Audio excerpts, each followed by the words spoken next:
We be live. Hello. Hello. I kind of expected you to say serving shaitan with a smile. So yes.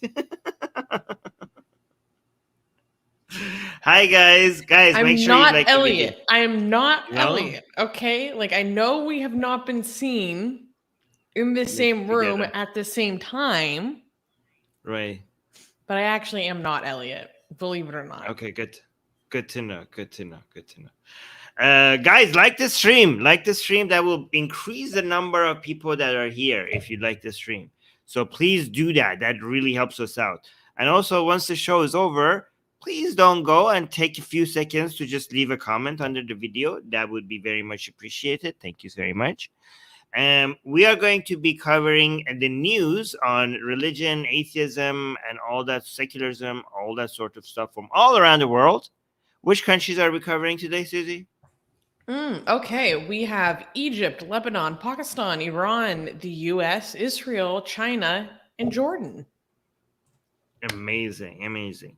So, guys, it's not just our news that is all over the place from many different countries. It's our audience as well. So, guys, in the audience, please, look, people are, I didn't even have to ask. So, Lucifer was already saying, hi, I'm from Malaysia. See, guys, so more people, please, in the live chat, tell us where you're watching from, like this. Look at this. Oktay saying, hello, Atheist Republic community. Otke from Turkey. There you go. Drusilla is saying greetings from Norway. Look, this is fantastic. Noman, is saying hello from India. Jack is saying hello from Finland. Amazing. Philippines. Look at that. Facebook user from Philippines. And Margaret from Canada. So I could go on from, oh my God, Ahmad from Afghanistan. Like Ahmad is watching us from LinkedIn. And he's from Afghanistan. Two unique form of being an audience here. Michigan, what is this name? Mahritza from US, yes. Another Facebook user from Orlando. I don't know why it doesn't have the name. Sam from the UK. Wow, so many people are. What is this? Canada land. I'm gonna embarrass myself. I don't know this country, Susie. Please help me. Emran from Canada land. I'm like, oh no. Only where I'm the citizen, only by country. Zaid from Jordan. Erkin, I could go on forever. Erkin from Turkey. Wow, guys, if I don't read it, it's not because you're not important. It's because we need to get to the news. Okay. I feel bad though when I stop and I see. Whenever I stop reading the countries and people are still telling us, I feel so guilty. We have to start it. I'm so sorry. I know your country is important. You're important, believe me, but we have to start. Francis from Italy and Kelvin from Lebanon and Kian from Belgium. Casey from Canada, and this last one, Jao from Portugal. But guys, keep writing it so other people could see, even if I don't read it. Okay, other people's. I'll try to keep highlighting it. Okay, so Susie, our news today, is it mostly funny? Is it tragic? Is it ridiculous? Is it shocking? What is the tone today? We have a few ridiculous. We have a few that are tragic this week. I'm not gonna lie. And then we go back to ridiculous. Okay. So it's in the. But I put our not so funny happy ones in a block so we can just get them out of the way and not have a roller coaster of emotions going from good to bad, Yeah. It used to be very difficult when you did a very tragic story and then something funny came after. And I don't know how to feel right now. I feel numb. I would feel completely. I don't know. Should I be laughing or have we still recovered from the previous news? So I appreciate you doing that. Thank you so much. I appreciate that.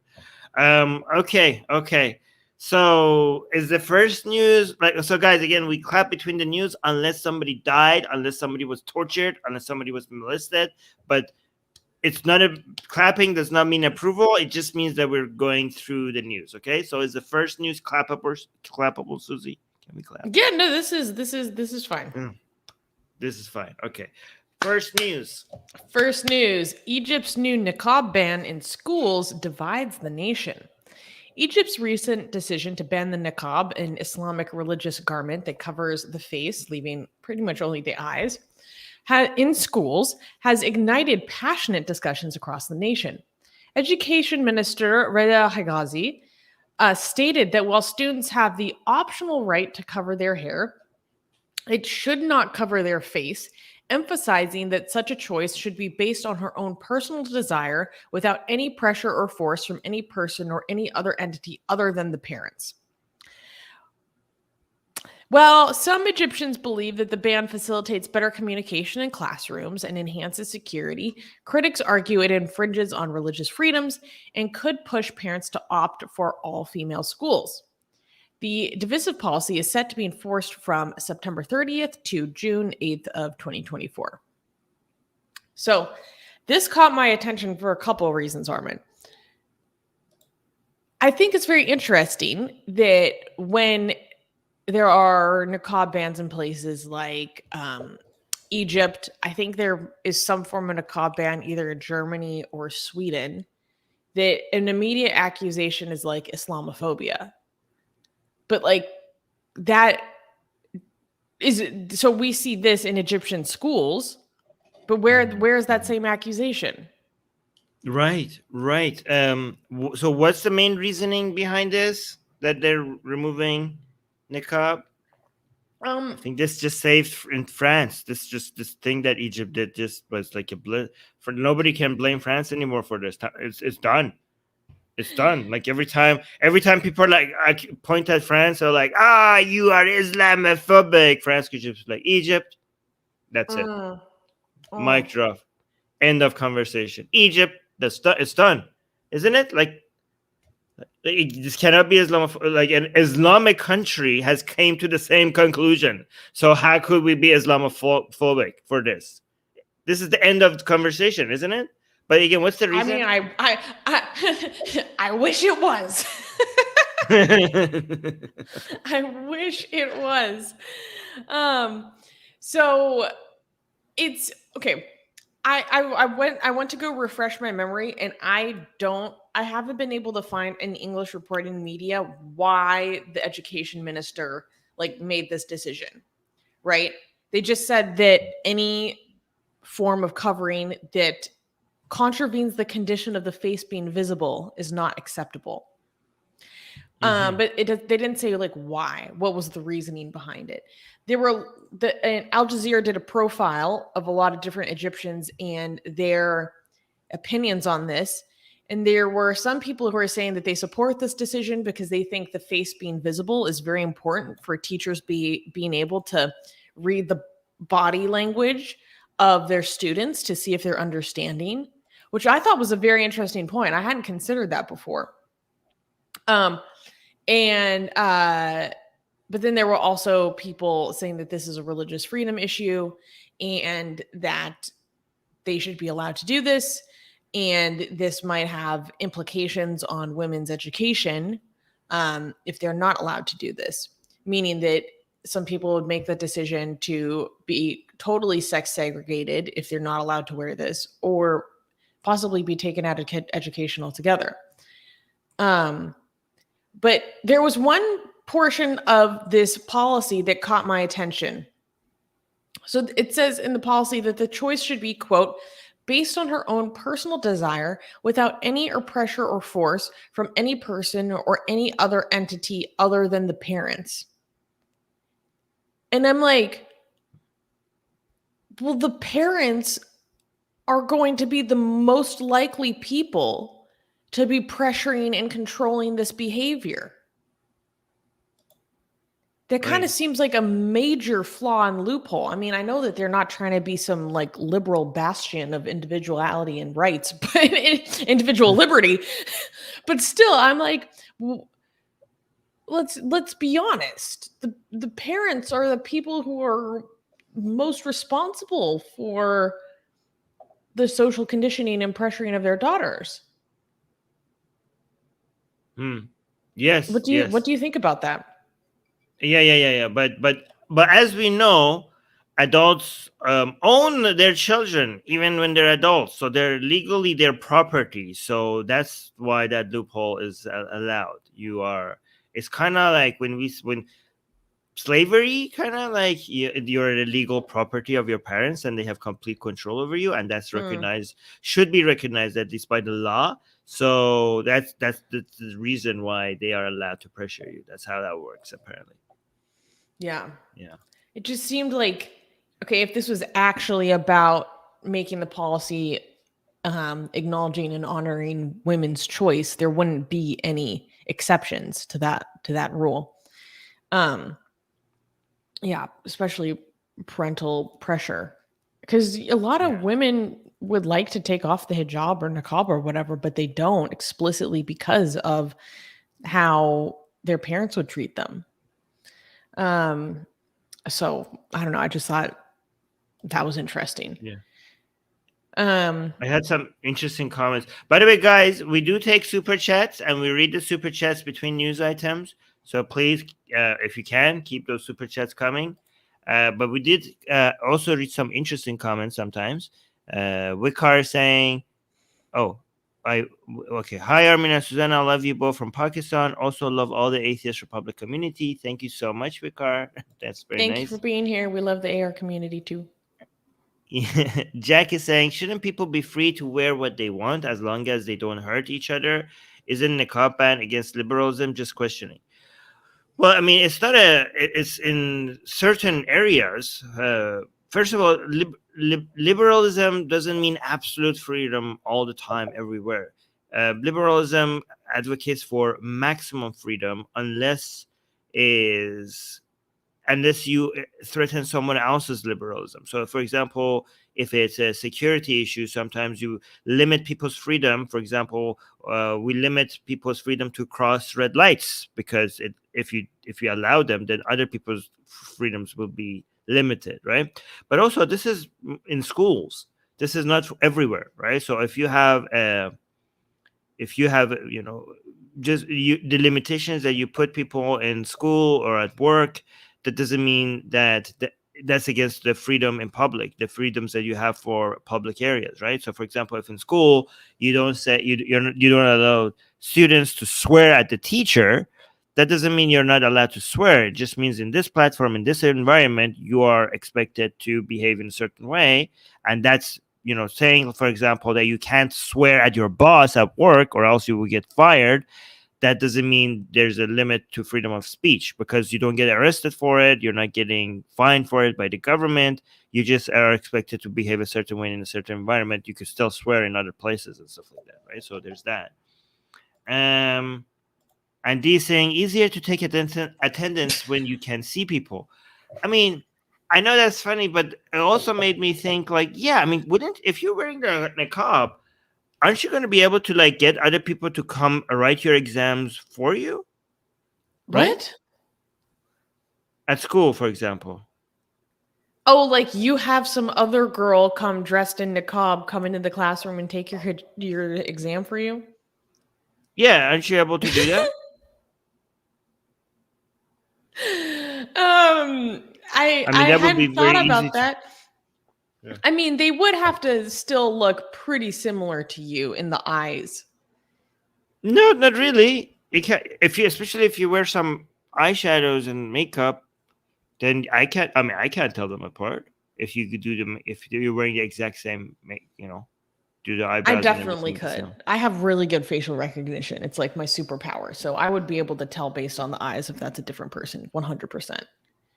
Mm-hmm. Also, if you're wearing hijab, can't you just put AirPods and have all the answers recorded for yourself and just listen to the answers? Nobody could see what's in your ear. Maybe. How would you know what answers to record, though? I don't know. I think there should be a way to do that. I mean, you could put in your pocket like the device to just go. You have different sections, and you just go forward until you reach the part. Like you just hit your pocket until you reach the part that you need to listen to. You could go back and forward. Yeah, you need to right? have the master sheet though. You have to be able to know the answers. No. You Prepare for could that. have different sections, like for example, the question is about a different one section. You could just go click forward until you hit that section of the audio, and you listen. I don't know. I think it's possible. Mm. All right. Next, yeah. Ray saying they said what is that? Oh, I the saw source of another this? comment that I want to highlight. You go first. Okay, Ray saying they said niqab is not Islamic. Also, many Egyptians do consider niqab as a foreign Salafist thing. Yeah, I mean this entire argument saves France.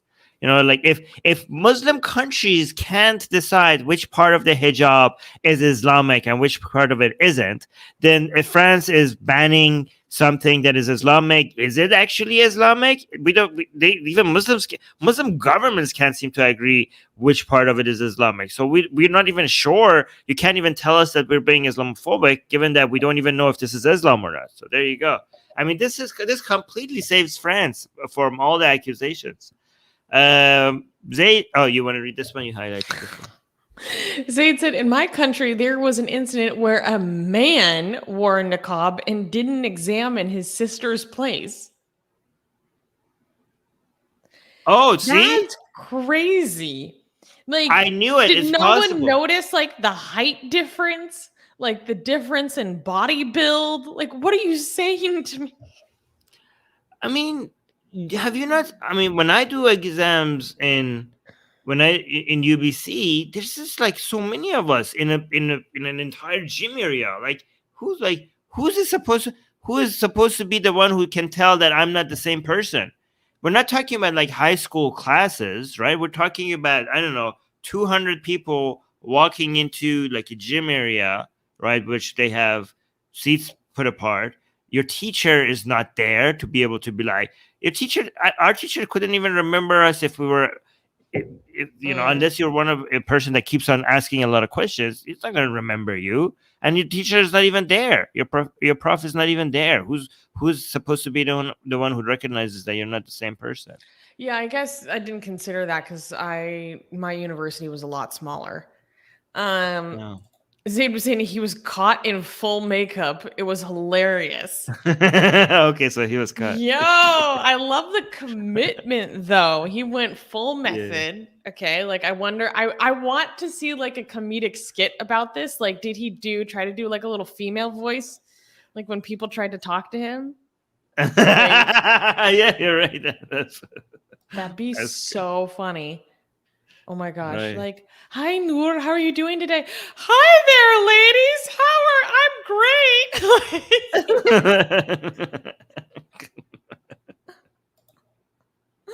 Oh my god. Oh my god. Okay. Oh, somebody's saying he's a nice brother though. I appreciate you guys like celebrating the fact that he's cheating for his sister.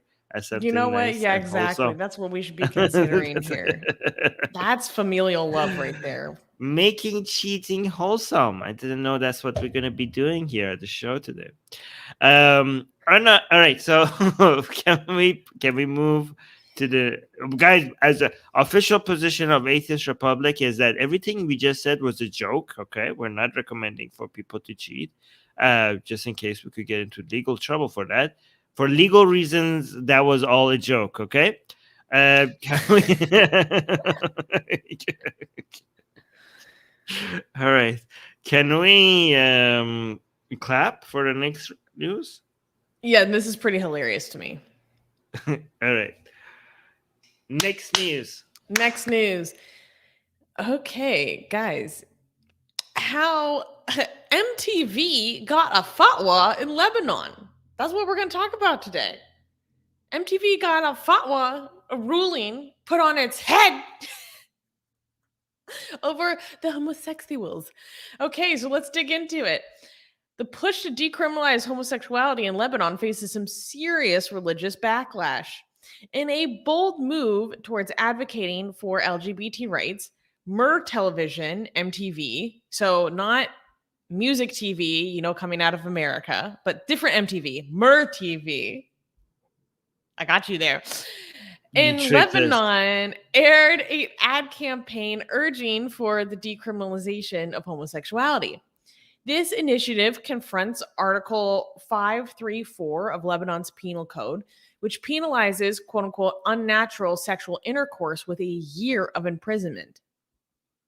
The striking ad displays two men holding hands and with the highlighted message, there are crimes and there is love. Abolish Article 534 of the Penal Code that criminalizes homosexuality. Yet, the campaign has incited vehement backlash from some religious leaders. Dr. Hassan Mohreb, a prominent Lebanese Sunni religious leader, dramatically stated during a show called Spot Shot Online, quote, "We consider MTV to be a plague worse than the coronavirus, which people should be aware of. MTV has sold its soul to Satan." Even going so far as to issue a fatwa live on air against the TV channel. This heightened contention underscores the deep-seated challenges the LGBT community faces in Lebanon. So let's dig into this. Armin, in our article, we have the TV ad in question as well as the fatwa live on air. So can you pull this up on Twitter and we can dig into this? So I'll just narrate this for anyone that's only listening. So basically the ad opens and you see two men standing next to each other in an elevator. One of them's typing on his phone.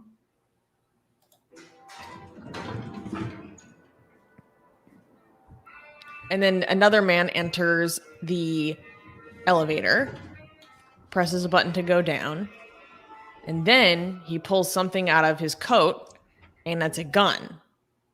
It's a gun. Yeah.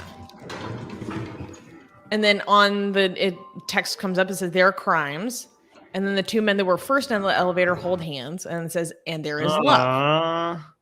That is so beautiful. I like this ad.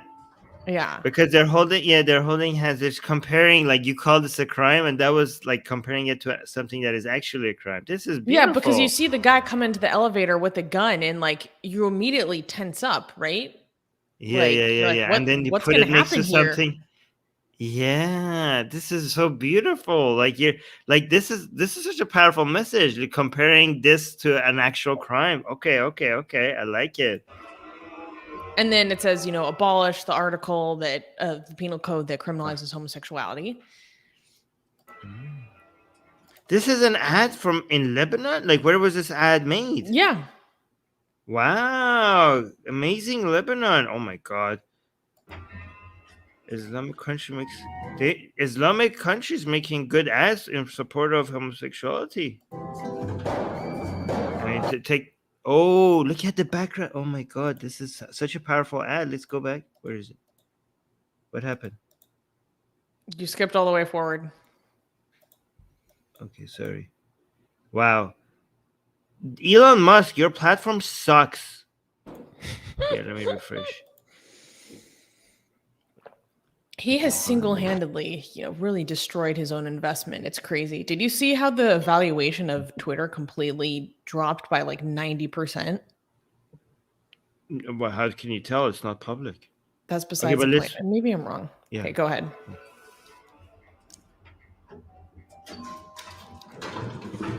The screaming at the end just puts the cherry at the... Look at this. And there's love. I didn't know it keeps going after this.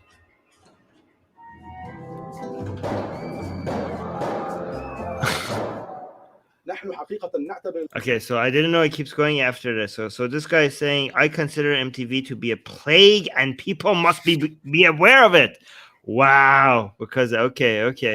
I mean, this is good because this shows, after we saw the comparing the crime to a crime, like to what they consider a crime to an actual crime, their outrage, just highlights that even more, because they don't show this kind of outrage to that actual crimes. They are showing this level of outrage to things that don't hurt people. So I consider MTV to be a plague and people must be aware of it. قناة الMTV هي وباء يجب الاحتراز منه. أقولها وأنا مسؤول عنها. أنا I am. What did you? Oh, go ahead. يجب الاحتراز منه. أقول. I am responsible for what I am saying. Okay, good for you to clarify that. وأنا مسؤول عنها. أنا أعتبر اليوم. The Muslim society, both the Sunnis and the Shias. I don't know why they put the T in the Shias always. It just always makes it sound like shits. The Sunnis and the shits. I don't know why. Okay, the Shias. Is it on purpose? Is this some Sunnis hating on Shias? The shits. Another conspiracy. The Sunnis and the shits.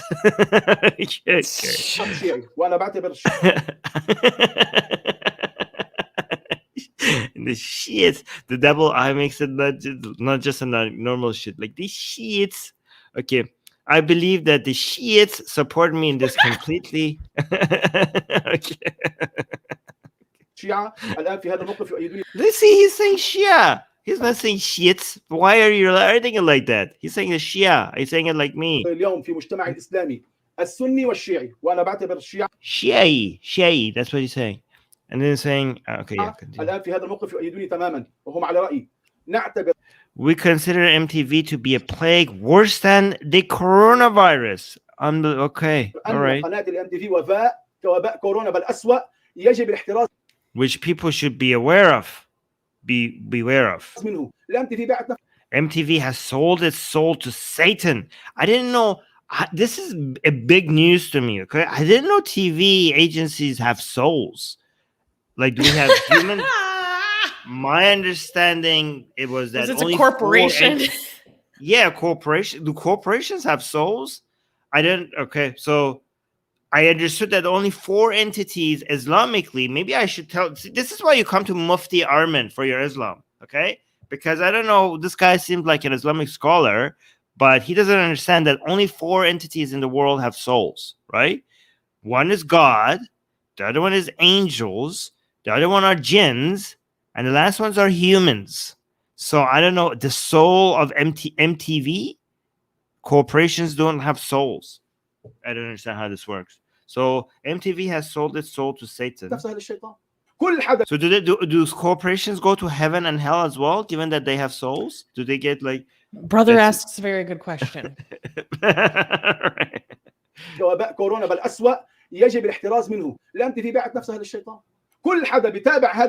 It is haram to watch that channel. Moreover, يحرم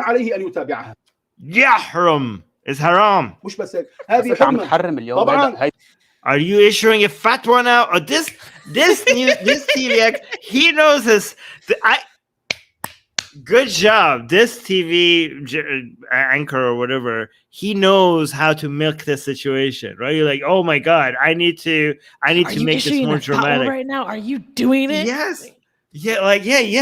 He knows how to make this more dramatic. Like, okay, is this a fatwa? Can you say live on air? Like, this is going to get a lot. This is good for the ratings. If this is a fatwa, this will massively boost our ratings. So, is this a fatwa? Are you issuing a fatwa now, sir? Can you clarify that for the audience? And he responds, absolutely. Good job. مش بس هيك هذه عم تحرم اليوم هذه فتوى انا اطلقها من I am issuing this fatwa by means of your show. Oh my God, thank you. This is great for our show. Please come issue more fatwas on our show. I wrote it on my Twitter account and now I am saying it here. Okay, so we didn't get it first, but still good. It is haram for any Muslim who pronounces that there is no God other than Allah and that Muhammad is the messenger of Allah to watch that channel from now on. In fact, let's make this clear. Anyone who wants to do the Shahada from now on should say 3 things, not 2. The Shahada is not the 2, testify 2 things. You have to testify 3 things. You have to testify that Allah is the only God and Muhammad is his messenger and that it's haram to watch MTV. That is now from now on the full shahada. Okay. هذه انقلبنا الألف صاعدا. Okay, that was good. That was fantastic. Yeah. Oh, yeah. I love this comment from Zaid. He's saying, I'm issuing a fatwa thanks to our sponsor. No, that animation. No, yeah. This fatwa comes to you by Coca-Cola. Yeah, we got the same thing. This fatwa sponsored by Coca-Cola. And Downy for all your fabric softener needs. This is fantastic. All right. Oh Zaid's comment. What was that? Zaid is saying it's always memory TV, Lamau. Okay, you know what? People can have a lot of criticisms of memory for good reason sometimes, but they always bring the entertainment. We can say that. They bring the entertainment. I love a good memory meme. Oh my gosh. It's just chef's kiss. Where would we be? How many laughs would we have never had if not for memory TV? Right. Yes. It's almost heartbreaking to think about. And Gasian American gave us a super chat. Thank you, Gasian. First super chat of the day. Saying, do commie have souls? Does the corporate commie have souls? I didn't know corporations have commies, so that's interesting. Well, I mean, if they have commies, they have he came to talk to us about commie. He gave the example of there's like a robot in a car making factory that people treat like a commie. So not a communist commie kind of commie. Yeah. K-A-M-I kind of commie. Yeah. And so in Eastern religions, rivers, mountains have commies, and commies have souls. So if you could give commies to corporations, then corporations can have souls. Yeah, I guess so. Yeah. But that's not Islamic. This is all shirk, and you're a mushrik, and you will go to hell, Asian American. So there's that.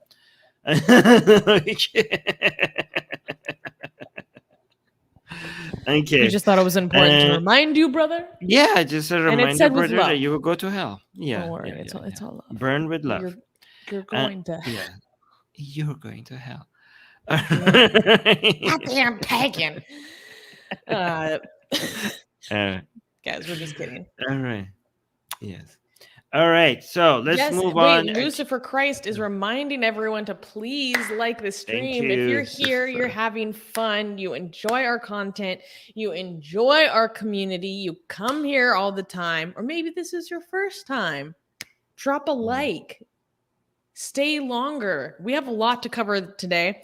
And also, don't forget to subscribe because we are well on our road to 40K. Okay. I'm trying to hit 40K by the end of the month. Maybe that's an aggressive goal, but I'm here for it. And you're going to help us get us there, right? Because we're growing the AR army, we're growing the AR militia, and we are growing our movement towards global secularism. And that demands international community. And that's exactly what we provide here at Atheist Republic. So like and subscribe. After that serious note, I wanted to mention something also very serious.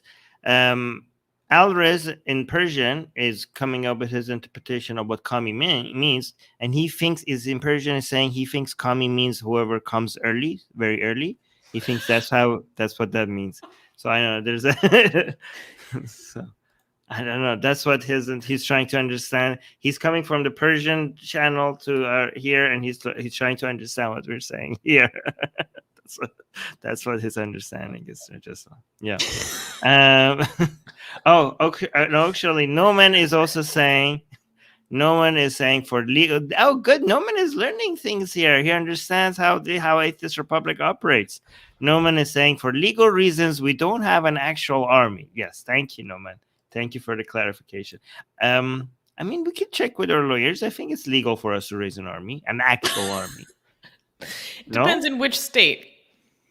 Yeah, okay. We will raise an army in every place that is legally allowed, okay? until we have a big enough army that we don't have to worry about the law anymore, because we will That's make right. the law. What do you think a militia is for? Yeah. So guys, please, super chats, memberships, PayPal, Patreon, all of those tools, use any of them to help us raise an army so that we don't have to worry about laws anymore, and therefore we could save on legal fees after that. Oh, we got and another also super just pay chat. for our expenses and bookkeepers and all the stuff that it takes to keep a nonprofit organization going. We are a nonprofit, you guys, so your contributions are literally what keeps us going. Exactly. Erkin just gave us a super chat. Thank you, Erkin. Thank you for the super chat. Speaking of, he's saying when Atheist Republic becomes an actual republic, maybe. Yes. He has a good point. Maybe. Yeah, we're looking for a land somewhere so we could become an actual country. And if that fails, then maybe we could be a country one day in the metaverse, I hear that's a possibility. Some people say, "Oh my God, we got another super chat." For those who are not catching on, that's Armin doing an impression of me. Yeah. Oh my God. All right, go ahead. Cajun American, thank you again, saying we should have a thought, and also /thought, aka THOT, Liberation Army. That's right.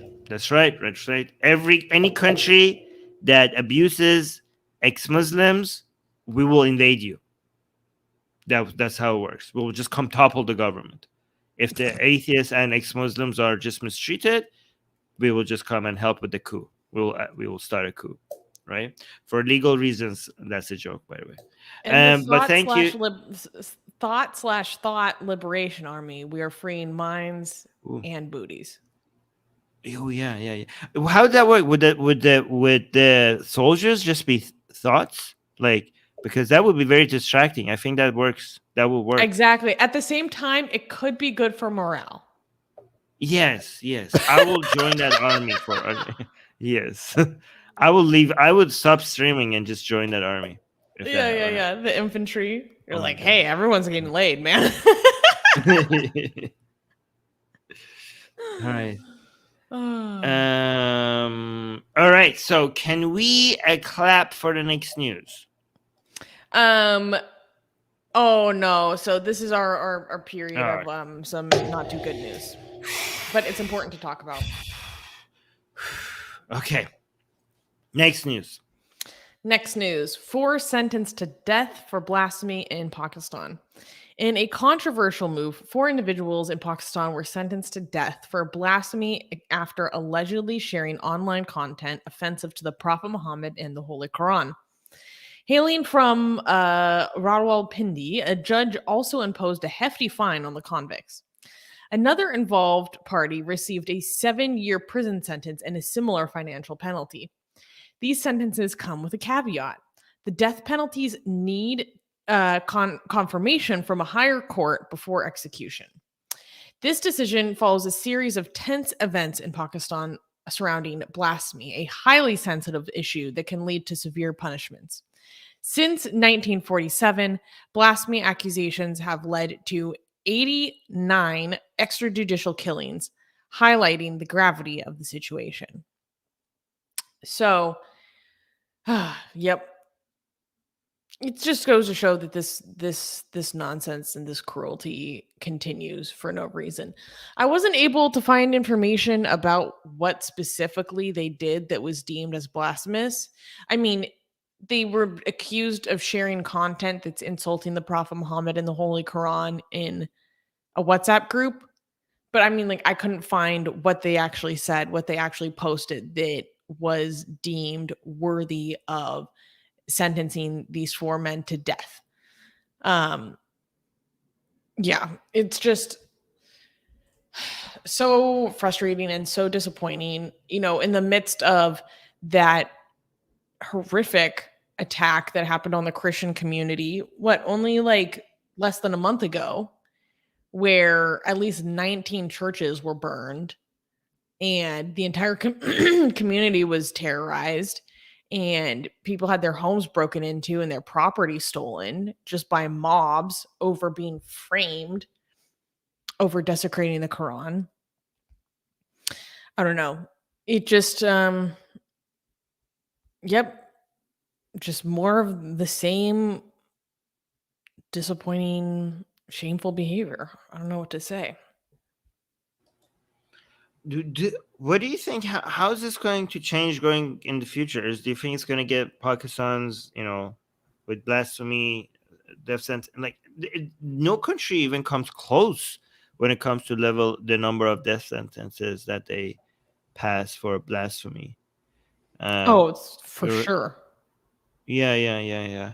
Do you see in the foreseeable future? Do you see this improving or getting worse or being just the same? I don't know. I think it's going to require more intervention from foreign countries. So basically, it was only after the EU basically almost kicked Pakistan, I believe it was out of a trade deal. I can't quite remember the details off the top of my head. That, brings billions of dollars into, or at least over $1 billion into Pakistan.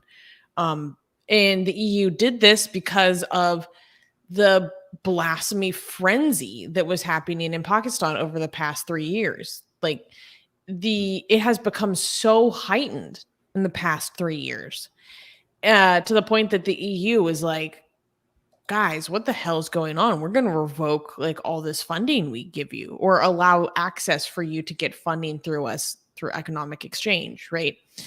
And they did that because there was this Christian couple that was sentenced to death for blasphemy for allegedly, what was it, like burning the Quran or throwing it away or something. But that couple that were Christians, they were illiterate.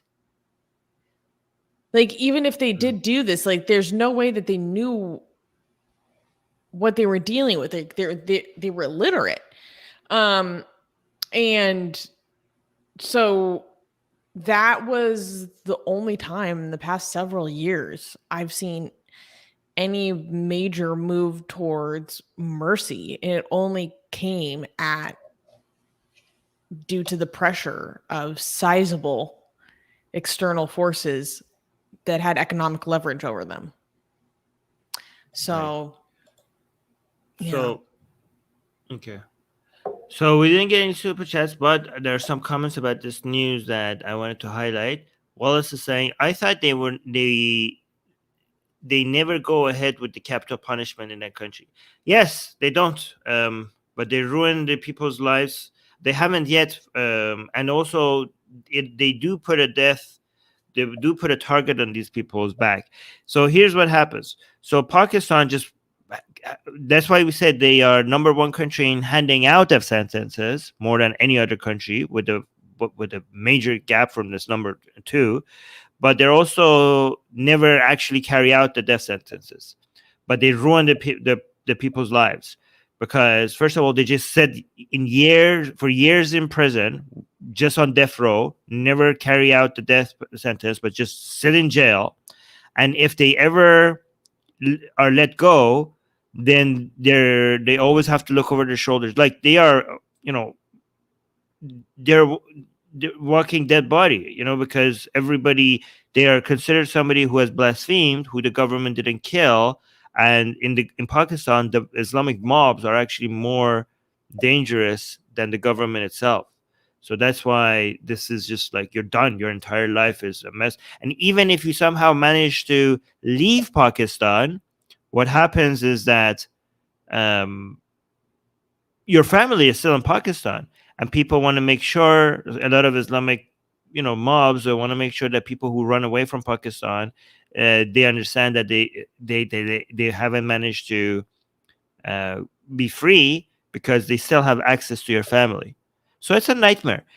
Some people describe it as a nightmare worse than death itself. So it's not, they don't kill you, they just put you in your own personal hell for the rest of your life.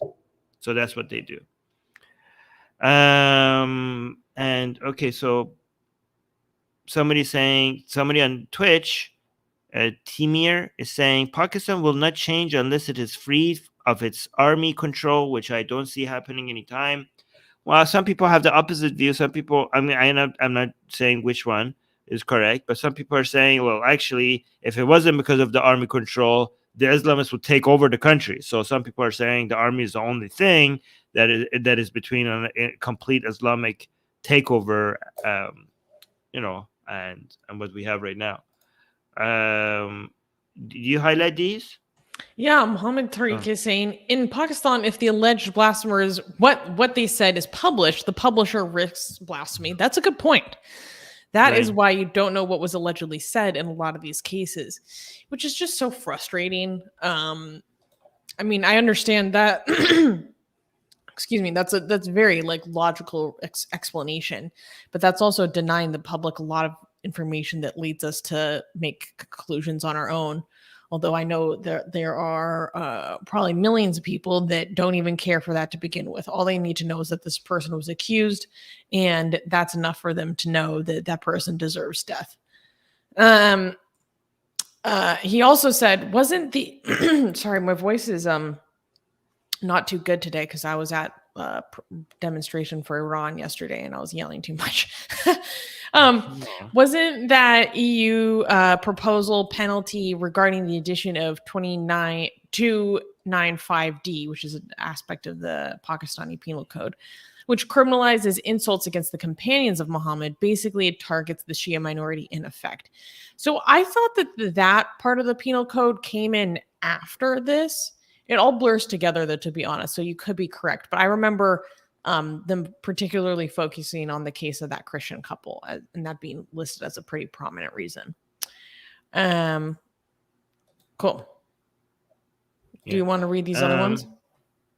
Yeah. So Young Atheist, every time we do a story on Pakistan, he comes and says, because he's in Pakistan, he says he's scared when we cover news like this. And he always says, like, I wish I was not born in Pakistan. Young Atheist, I hope, I don't know what to say. I just wanted to highlight your comments because I thought that they're worth highlighting. And just, I don't know what to say. Just stay safe, man. I hope things work out. We care about you. Yeah, we do. Sorry, you have to go through this. Mehmet is watching from Bangladesh. I just saw that from Facebook. I just thought it was worth highlighting. Thank you, Mehmet, for being here. No Man is saying, sorry for you all who live in Pakistan. Just some Indian Pakistani love. See, guys, religion takes us apart and separates us. Atheism can bring us together. See, across India and Pakistan, love being shared. We will single-handedly reverse partition. Yeah, Atheist Republic would put Pakistan and India back together again, like Humpty Dumpty. And not Humpty Dumpty. No, why not? Okay. You want to read the super chat? Yeah, Animation gave a super chat. Thank you. Saying, I can understand atheists burning religious books, but religions burning each other's books, isn't that a bit hypocritical? P.S. Blasphemy law sucks. Yes, blasphemy law does suck. Free expression forever. Religious books burning each other's books, isn't that a bit hypocritical? Well, it depends on that religious tradition. According to some religious traditions, it's almost a mandate. Yeah. I mean, Islamically, you could burn the Quran. Yeah. Oh, that's a good point. Yeah. You could burn the Quran according to Islam, as long as it's meant to dispose of the Quran in a way that it's not offensive. So, as burning the Quran is not haram, it could actually be a good thing to do Islamically as well. It depends on the intention. If you're burning the Quran to dispose of it respectfully, that is halal. If you are burning the Quran as a sign of protest, that is haram. By the way, this is something that the vast majority of Muslims don't know at all about, that there's a way that you could burn the Quran that is halal. And this is why you should come learn your Islam. Dear Muslims, come to Mufti Armin so I could teach you more about Islam. And Skyfall was just saying, I think it was saying, thanks to you because of your participation in the protests. So oh yeah, they did. Yes. Yeah, I had a lot of fun at the demonstration in my city yesterday. In fact, I happened to run into an Atheist Republic member at the demonstration. It was just walking around and I was like, oh, hey, how's it going? Like, we didn't even plan or coordinate or anything. And I just thought it was so amazing. It was very heartwarming to be like, wow, look at our members. Like, they really are showing up just of their own accord. Yeah. And I got to see a bunch of my friends. And it's a little bit of a detour, but maybe I should show the photo of the Chinese students. Oh, yeah. Would that be cool? Nice. Okay, I'll pull that up really quickly. You read that super chat while I pull this up. Yeah, actually, this is a very interesting super chat. Erkin is saying, in Turkey, you can't burn the Quran. By the way, thank you, Erkin, for the super chat from Turkey. I think those are 255 Turkish liras. Mm-hmm. In Turkey, by the way, it's not Turkey, it's Turkiye. Now, everybody should yeah. In Turkey, you can't burn the Quran, not even to dispose. The proper disposal of the Quran in Turkey requires erasing all the Quranic lettering first. That sounds like a pain in the butt. How would you do that? Like, how would I do that? It's printed. How would you do that? That is like, do they have like a maybe chemical solution that works? That is such an inconvenient. That's horrible. Yeah. Yeah, I'm confused. Yeah, okay, here we go.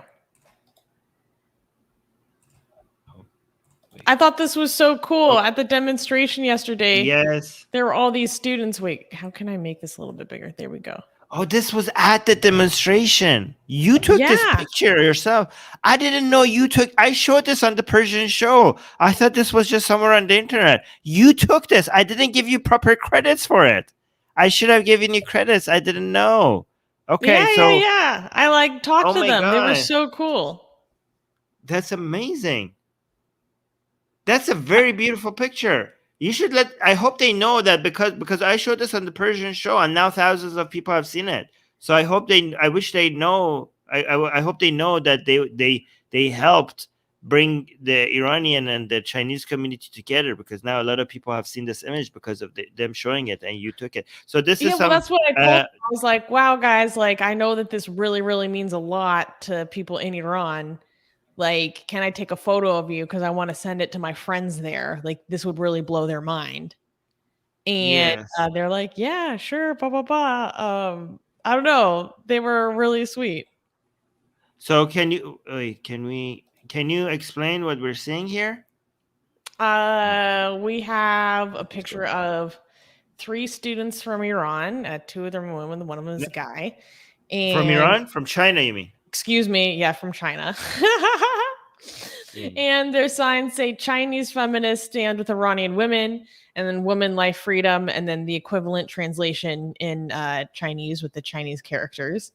And women, life, freedom with the hair. They made these signs themselves clearly, and it says Chinese stand with Iranian women. And this just made me very, very happy yesterday. So I wanted to make sure that I sent it to you so you could show it on the show, because I know that this would like blow a lot of people's minds.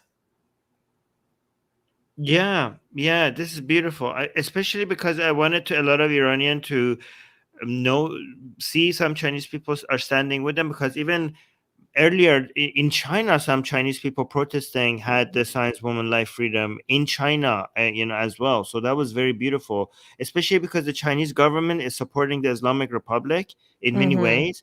And I just wanted that not lead to a lot of Iranian people being disappointed with Chinese people themselves. So I think it's important that we highlight this, so that just because the governments are doing some crazy stuff, it doesn't separate the people themselves, So that's very...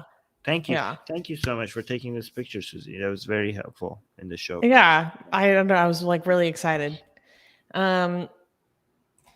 Yeah. Anyway, so that was a detour, but I thought it was worthwhile. Yeah, I think it was worthwhile. Erkin from Turkey again, doing another super chat. Thank you so much for all your super chats today, Erkin. That's very generous. Saying, yes, chemical erasing. See, I guess that I am very smart. I just want people to recognize that I am very smart. Okay, so Erkin is confirming that I was correct, saying it's chemical erasing. Turkish flag is treated similarly.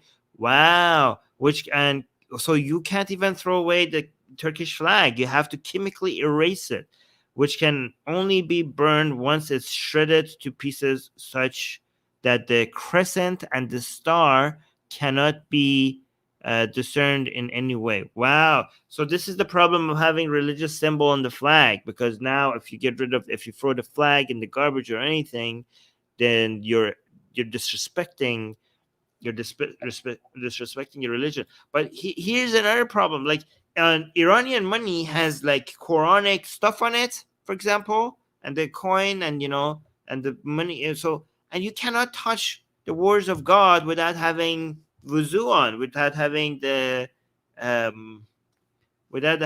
proper, the washing, The Islamic, ablution. Yeah. the ablution. Yeah. So like it makes you're just making unnecessary life difficult unnecessarily. Yeah. Right. Yeah. So, Gage American gave another super chat. Thank you. Saying woman life freedom in English, Persian, and Chinese. Lovely. That's beautiful. Thank you for that. Oh. International solidarity. Is that so? Yeah, when support goes across borders, there's just like few things in life are as beautiful as that. Yeah, I love it. Yeah. All right. So talking about Iran, the next news seems to be about Iran, and it's not good news, not clappable at all. Right? So no. Oh, we just got another super chat without any messages, just the support from Kenny. Thank you so much. Thank you, Kenny. 5 years from Kenny. Thank you so much for the support. That's very sweet. All right. So just next news, I guess. Next news. Teen Iranian bride killed for seeking a divorce. In a heart-wrenching episode reflective of the persistent issue of honor killings in Iran, 14-year-old Mona Agai of Ravanchar was tragically killed by her brother for seeking a divorce. The Center for Human Rights in Iran brought attention to the incident, which parallels the horrendous murder of 17-year-old Ghazaleh Mona Haderi last February. Haderi's husband, caught on video with her severed head, was sentenced to only 8 years in prison. Such incidents of honor killing, deeply rooted in societal beliefs in Iran's legal framework, often see perpetrators, especially fathers, facing minimum consequences. The law allows for fathers to avoid the death sentence for such crimes, often resulting in them only facing prison time or having to pay out blood money, which can be waived by the victim's mother. This leniency perpetuates the frequency and normalcy of these killings, calling for urgent reform. So, this is, just horrible and really sad. There was this girl who was a child bride, only 14 years old, and she was seeking a divorce from her husband. And because of that, it's not that even her husband killed her. Her own brother killed her for seeking this divorce. Why would I don't understand. Why would the brother? What? Okay. So there's so many weird things. I mean, I don't even know why I'm asking for why, as if there would be a good answer to that. Yeah.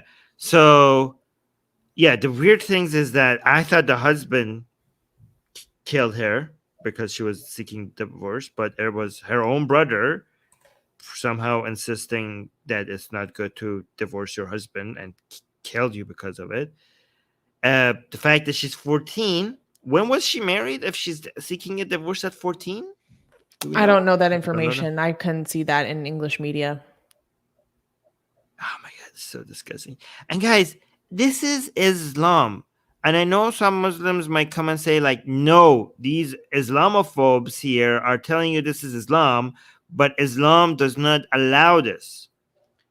It's true. Islam does not allow this, but Islam makes this possible. So don't let them trick you. This killing this woman is considered a sin in Islam. This It's considered girl, haram. she's really a girl. Yeah, as girl. So, but that's a trick. Remember that they think that as soon as if a Muslim is trying to say that this has nothing to do with Islam, they think they have made a point by saying there's nothing in Islam that allows this. Technically, they're correct. There's nothing in Islam that allows this. However, killing a girl has Islamically has very is punished. The punishments are very, very small. If she was a boy, the punishments for it would be severe. Right? So a family that is seeking honor is more likely to commit a crime like this, knowing how low the punishment is for killing a girl. Sometimes you don't even have to go to jail if you could somehow pressure the family of the other side to issue a forgiveness or something, right? And also the motivation for it is also Islamic. Even though Islam considers this to be a sin, you know, the amount, the shaming that exists, the amount of the tabooness of this, the honor culture that Islam promotes creates the motivation in a society that the motivation for cleansing of a society, of a family, that leads to acts like this. And also the fact that Islam itself Quranically allows violence upon women, and it not just allows it, but demands it, just breaks the tabooness of being violent toward women. It just allows that. It makes it acceptable because the Quran allows it, right? So because of all these put together, the fact that the Islam makes it allows for you to have such low punishment for killing girls, the fact that the shame culture and the honor culture is promoted by Islam, and the fact that Islam normalizes and demands violence upon women, all of this come together. It's quite reasonable. It's quite understandable for why we see such honor violence mostly in Islamic communities, with a huge margin from anywhere else. This is not just correlation. This is definitely causation. Islam causes this. So again, just remember these three things that I said to you. Next time someone says and tries to tell you that this can't be because of Islam, because Islam considers this to be a sin, just remember what I said, because it's very important. Because if we don't understand the problem, we will never come up with a solution. And the problem here is Islam. It usually is. Anyways, do you want to add anything, or should I just... No, did you hear about this case at all in Persian media? Because I saw people talking about this on social media a little bit. No, I heard it from you. So thank you for that. Okay. Oh, D highlighted some comments. Jasmine saying the religion of peace on display right here. Throw out the garbage and return to your roots where women had freedom. That was from Jasmine. This is another person with a weird username saying, effing bastards. They killed their sister and talk about honor. 100% they look like Neanderthals. Okay, this seems weird. I don't like this. Well, I mean, that's from a user whose name is Legalize Meth. So I'm not going to take their opinions too seriously. Right. I don't know. Okay, that's a weird username to have. Excuse me. Legalize Meth now is the user. Right. Don't, YouTube, we're not saying that, by the way. Yes, so we're not. With the Drunk Your Band, how do you say that in the South Park voice? I don't know how to do that, but you have to just imagine it. We got 2 super chat. Thank you so much, Andy from Canada. with a $14 super chat from Andy. Thank you very much. And it's a hippo going like, yeah, thumbs up. Oh, I don't see that. Let me see. Thank you so much. It's a hippo being cool and all.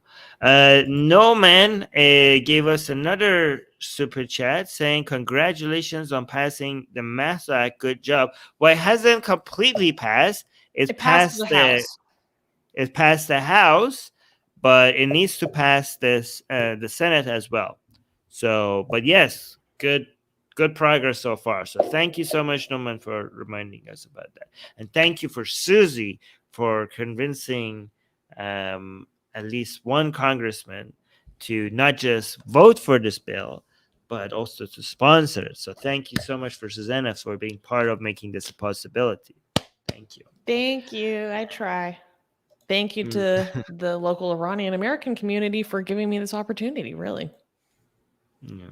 Okay. Oh, somebody's asking what's the Mass Act. We should probably have a new segment on this once it gets hopefully passed by the Senate as well. So stay tuned, guys. Stay tuned. So yeah, people are asking what is the Mass Act. Okay, yeah. We will have a new segment. No, don't tell them. No, tell them. Actually, tell them if you want to.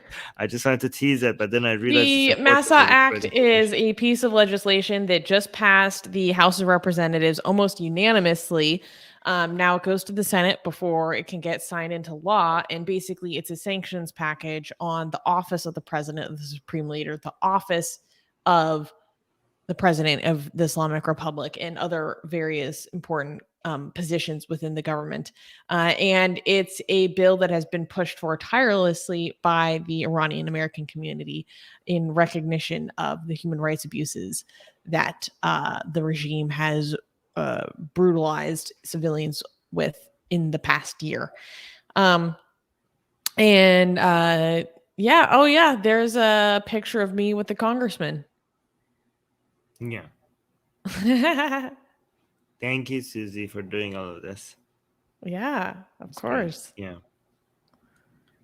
Yeah. So, guys, if you're an American, please contact your senator and tell them that it's important that the Massa Act gets a vote, so that it also passed the Senate. If it gets 2/3 majority in the Senate, then the president cannot veto it, and it becomes law. So it becomes law, and it's not vetoable as well. So hopefully we get a lot of support for this. So if you're an American, you could look up what the Massa Act is, and then contact your senator and tell them that they need to vote for this, right? And also this is Susie's Instagram.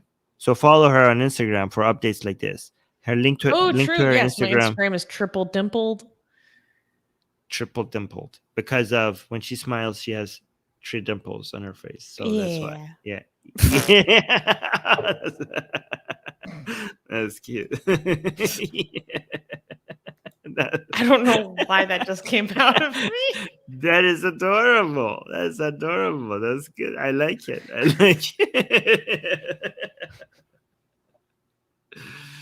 Oh my God. Oh, Animation is saying, why can't I see Atheist Republic Twitter posts from India? Because the government of India took Atheist Republic to the courts and forced Twitter to stop us from being seen in India, something that Pakistan hasn't even done. Pakistan has done that for our Facebook, but not for our Twitter, right? So our Facebook is not seen in Pakistan and India because the government of Pakistan has blocked us in Pakistan, and the government of India has blocked us in India. But Twitter, we're only blocked in India and not in Pakistan. So we have had 3 governments right now taking legal actions against us, right? Pakistan, India, and Malaysia. We're trying to, so we got the Hindu and Muslim covered. We're trying to get a Christian covered as well, but that's going to be difficult. We'll do that. We're trying to complete the set. Yeah. So there's that.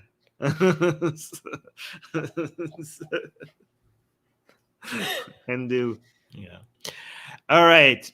Can we? I think our best shot is Poland. I think our best shot for getting in trouble with a Christian country would be Poland. I used to think as well, but then I thought maybe a African Christian country, maybe Uganda, maybe like. Oh, something. true.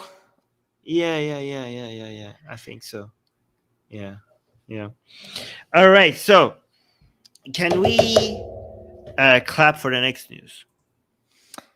This is our last, not good news. Oh, okay. Never mind. Okay. Next news. Christian school settles for over 100 million over torture and starvation allegations. Okay, this is just a heads up. This is pretty bad. So I just want to, prepare yourself. In a groundbreaking settlement, the now closed Miracle Meadows Christian boarding school in West Virginia has agreed to pay $100 million following allegations of heinous abuse against its students, including RAPE, prolonged solitary confinement, and denial of basic needs. Located in the Appalachian community of Salem, Miracle Meadows catered to at-risk children and those with learning disabilities from 1987 to 2014, operating under the Seventh-day Adventist Church.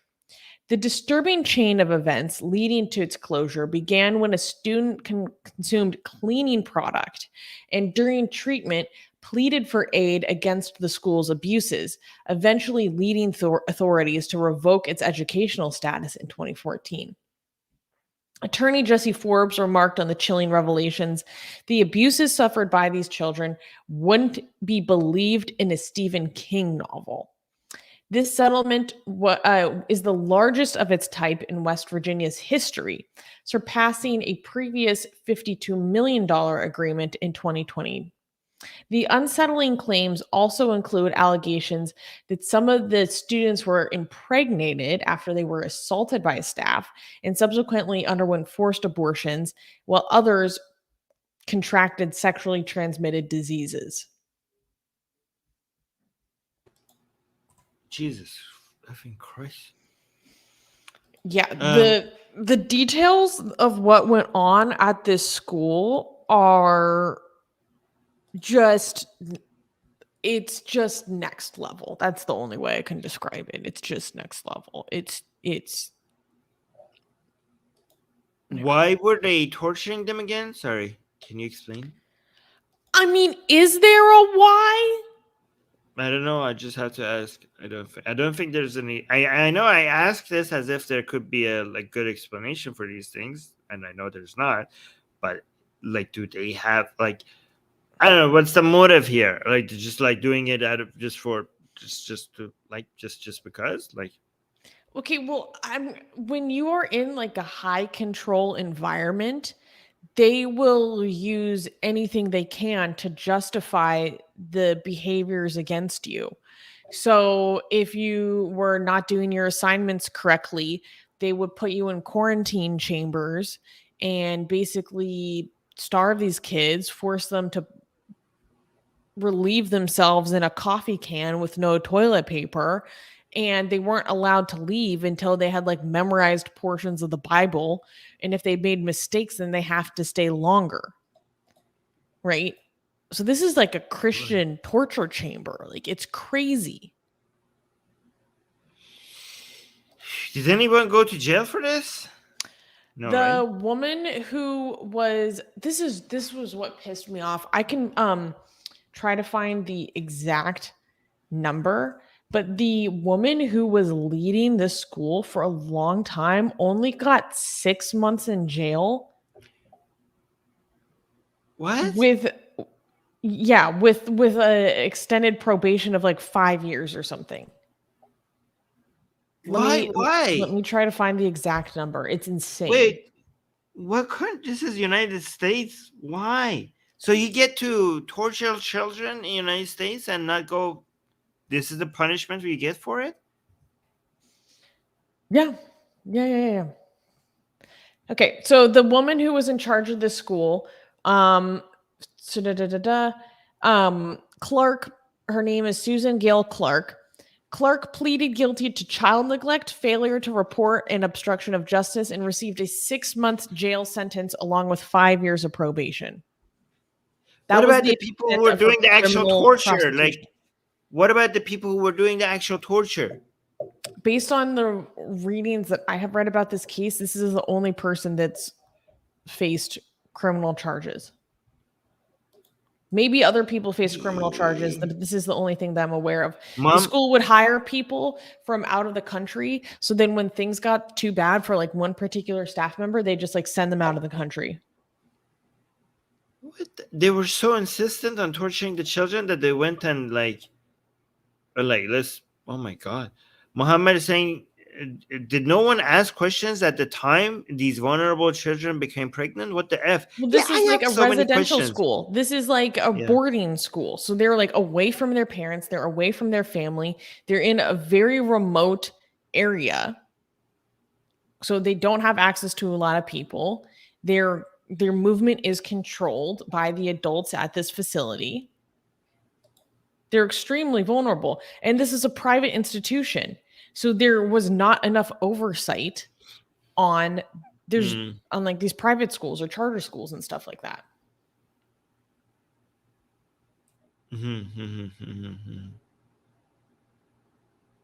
Yeah, they would handcuff children so tightly that they would leave them handcuffed overnight so that their wrists were bloody. They would use handcuffs on children as young as 6.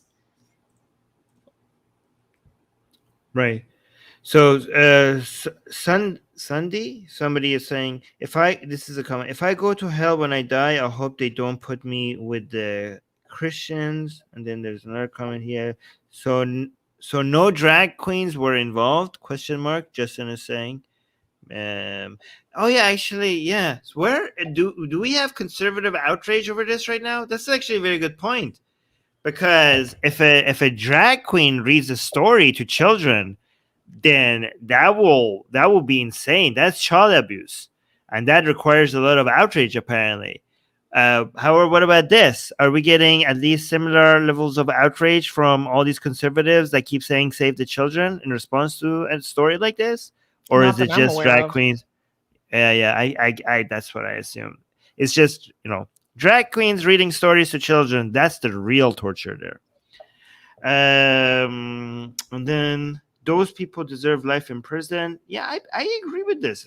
I agree with this. Seriously. At least. Yeah. Okay. The school was allowed to operate for decades. Like the people that went through this, that survived this, they have to live with this for the rest of their life. The fact that this woman got off with only 6 months in jail and it'd probably get reduced. Yeah. It's insane. Yeah.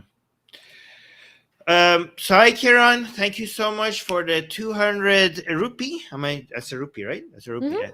Yeah. From India. Thank you so much, Sai Kiran, for the support. I appreciate that. May I say I really like. I don't know why I like the symbol for rupee. It looks very. I don't know. It looks very ancient. It looks ancient, isn't it? Yeah. Okay. Can we? Yeah, it looks like a spell. It looks like something somebody would write like in a wall, and then if you read it, something will show up. I don't know why I feel like that. Can we clap for the next news? Yes. I mean, we need a clap after the stories we just covered, so we're gonna clap. Okay. Thank you. Thank you very much. Oh my God. Next news. Culture clash in Israel. How far will gender segregation go? Tensions are rising in Israel as the ultra-Orthodox influence on public life expands, sparking fears over increasing gender segregation. A notable incident took place when Inbal Boxerman, an Israeli woman, attempted to board a public train in Tel Aviv. She was confronted by ultra-Orthodox men who informed her that train was quote-unquote only for men. While the Israeli Supreme Court has deemed such forced gender segregation on public transport illegal, similar instances are becoming more common. These growing concerns are compounded by Prime Minister Benjamin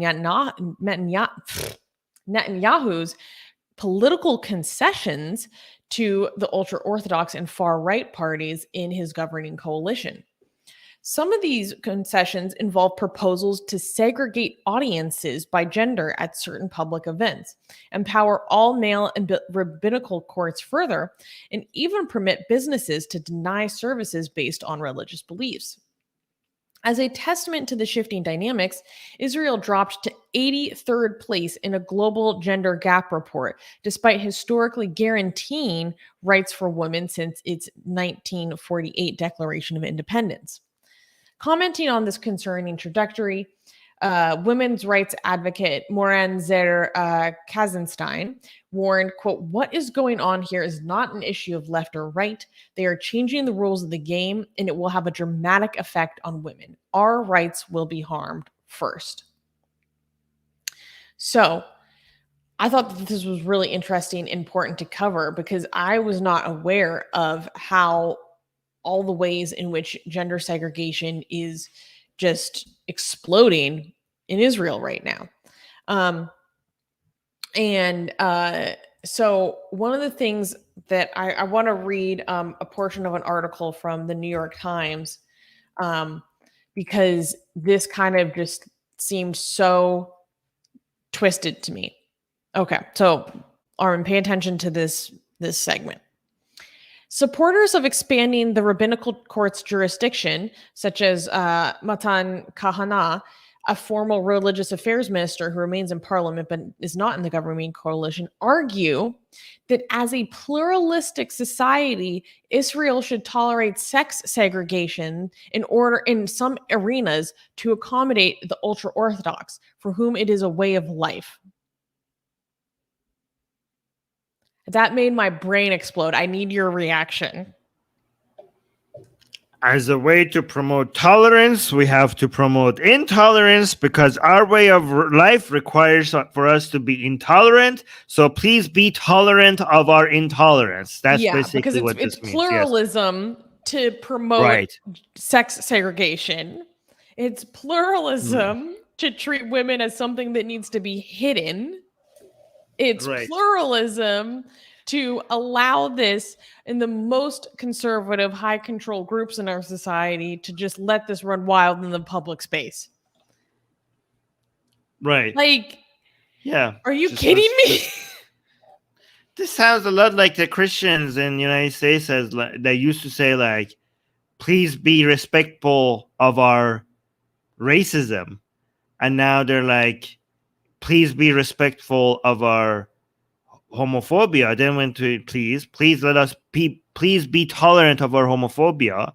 And now the latest version is please be tolerant of our transphobia. And I'm like, no, we're not gonna, there's a limit to tolerance. Just because tolerance is a good thing, that doesn't mean we have to go all the way. So F that. And you could shove it. You could shove your bigotry up yours.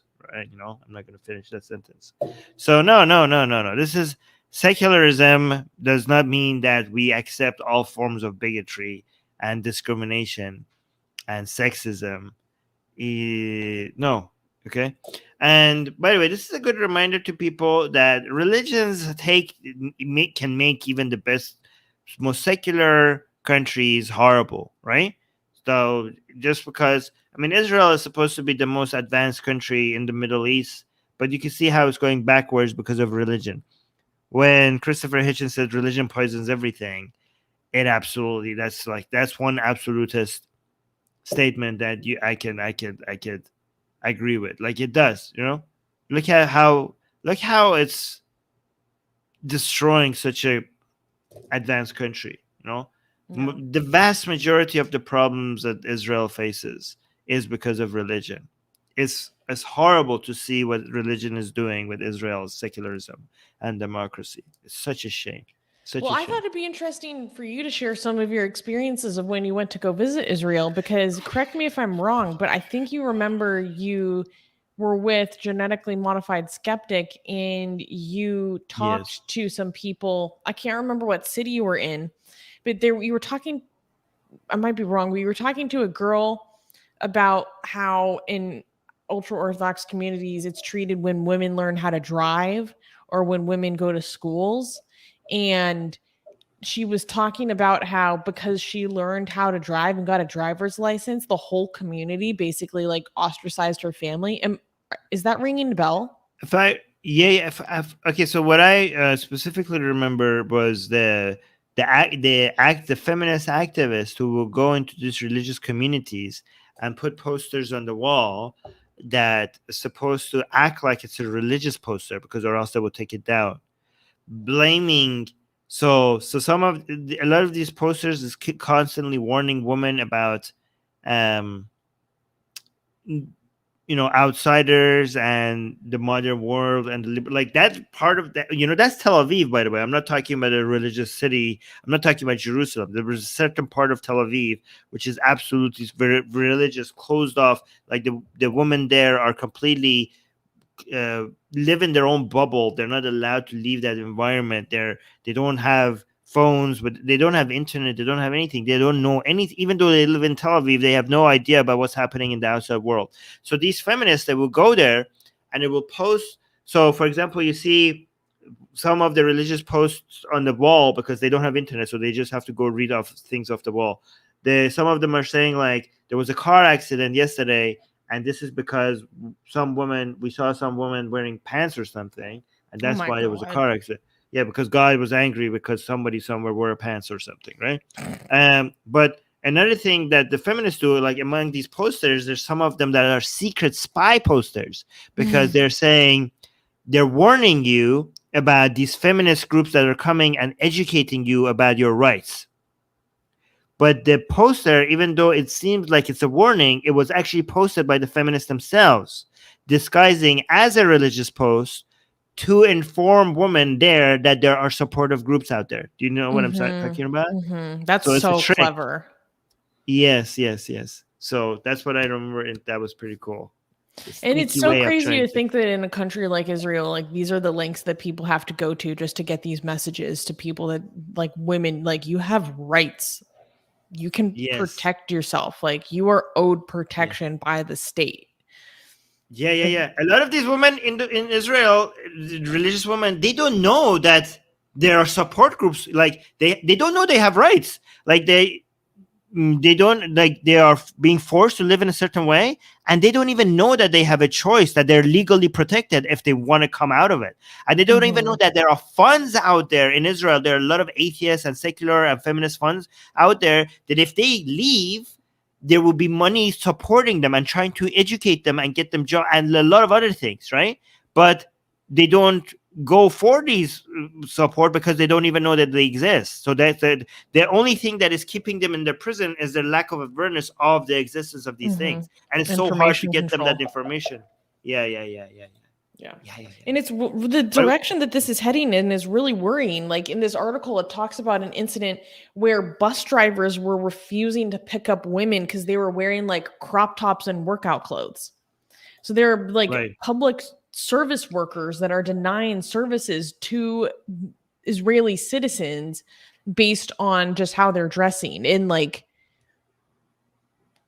there was another example that I wanted to cover. Let me try to find it. I'm gonna read some of the it's comments. Just so scary. Like there were so many details in this article where I was like, "What is this? The Islamic Republic?" Oh yeah, actually, that's a comment that Dee highlighted here for us as well. Dee is saying the only difference between, not Dee, this person that Dee highlighted, the only difference between ultra-Orthodox Jews, Sharia Muslims, and Christian nationalists is the word they use to describe the deity whose teachings they pretend to follow. Okay, but that's a little bit simplifying it, but yeah, I see what they're trying to get at. Paula is saying Christ, these misogynist pricks have an entire global cabal of pigs attacking women rights and the LGBT folks. Okay, so I suggest not using comparison to animals, especially when we're talking about Jewish people. That's very dangerous, okay, because it might brings up a whole bunch of other form of bigotry that we don't want to suggest here. So there's a way to to point out how disgusting this behavior is, without using animal comparisons. Please be careful. Oh, by the way, look at the picture here in the tweet. Like you see those papers on the.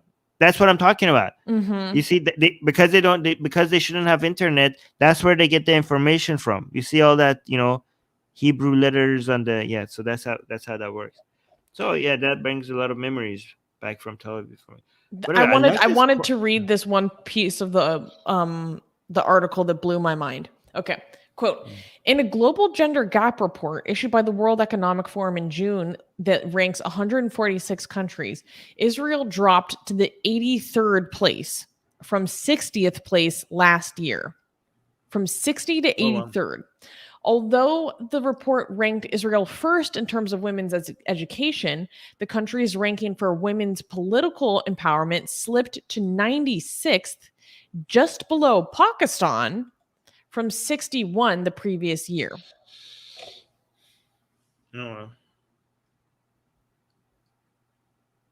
Within the span of 1 year? That's what religious, ultra-Orthodox, far-right nationalist parties would do to your country. Yeah, that's how it works. I get it. I completely get it. Yeah. This is what religion does. This is how fast religion will take you back. When people can't say like, no, it doesn't happen here. Like people in the US didn't think that it will happen to them.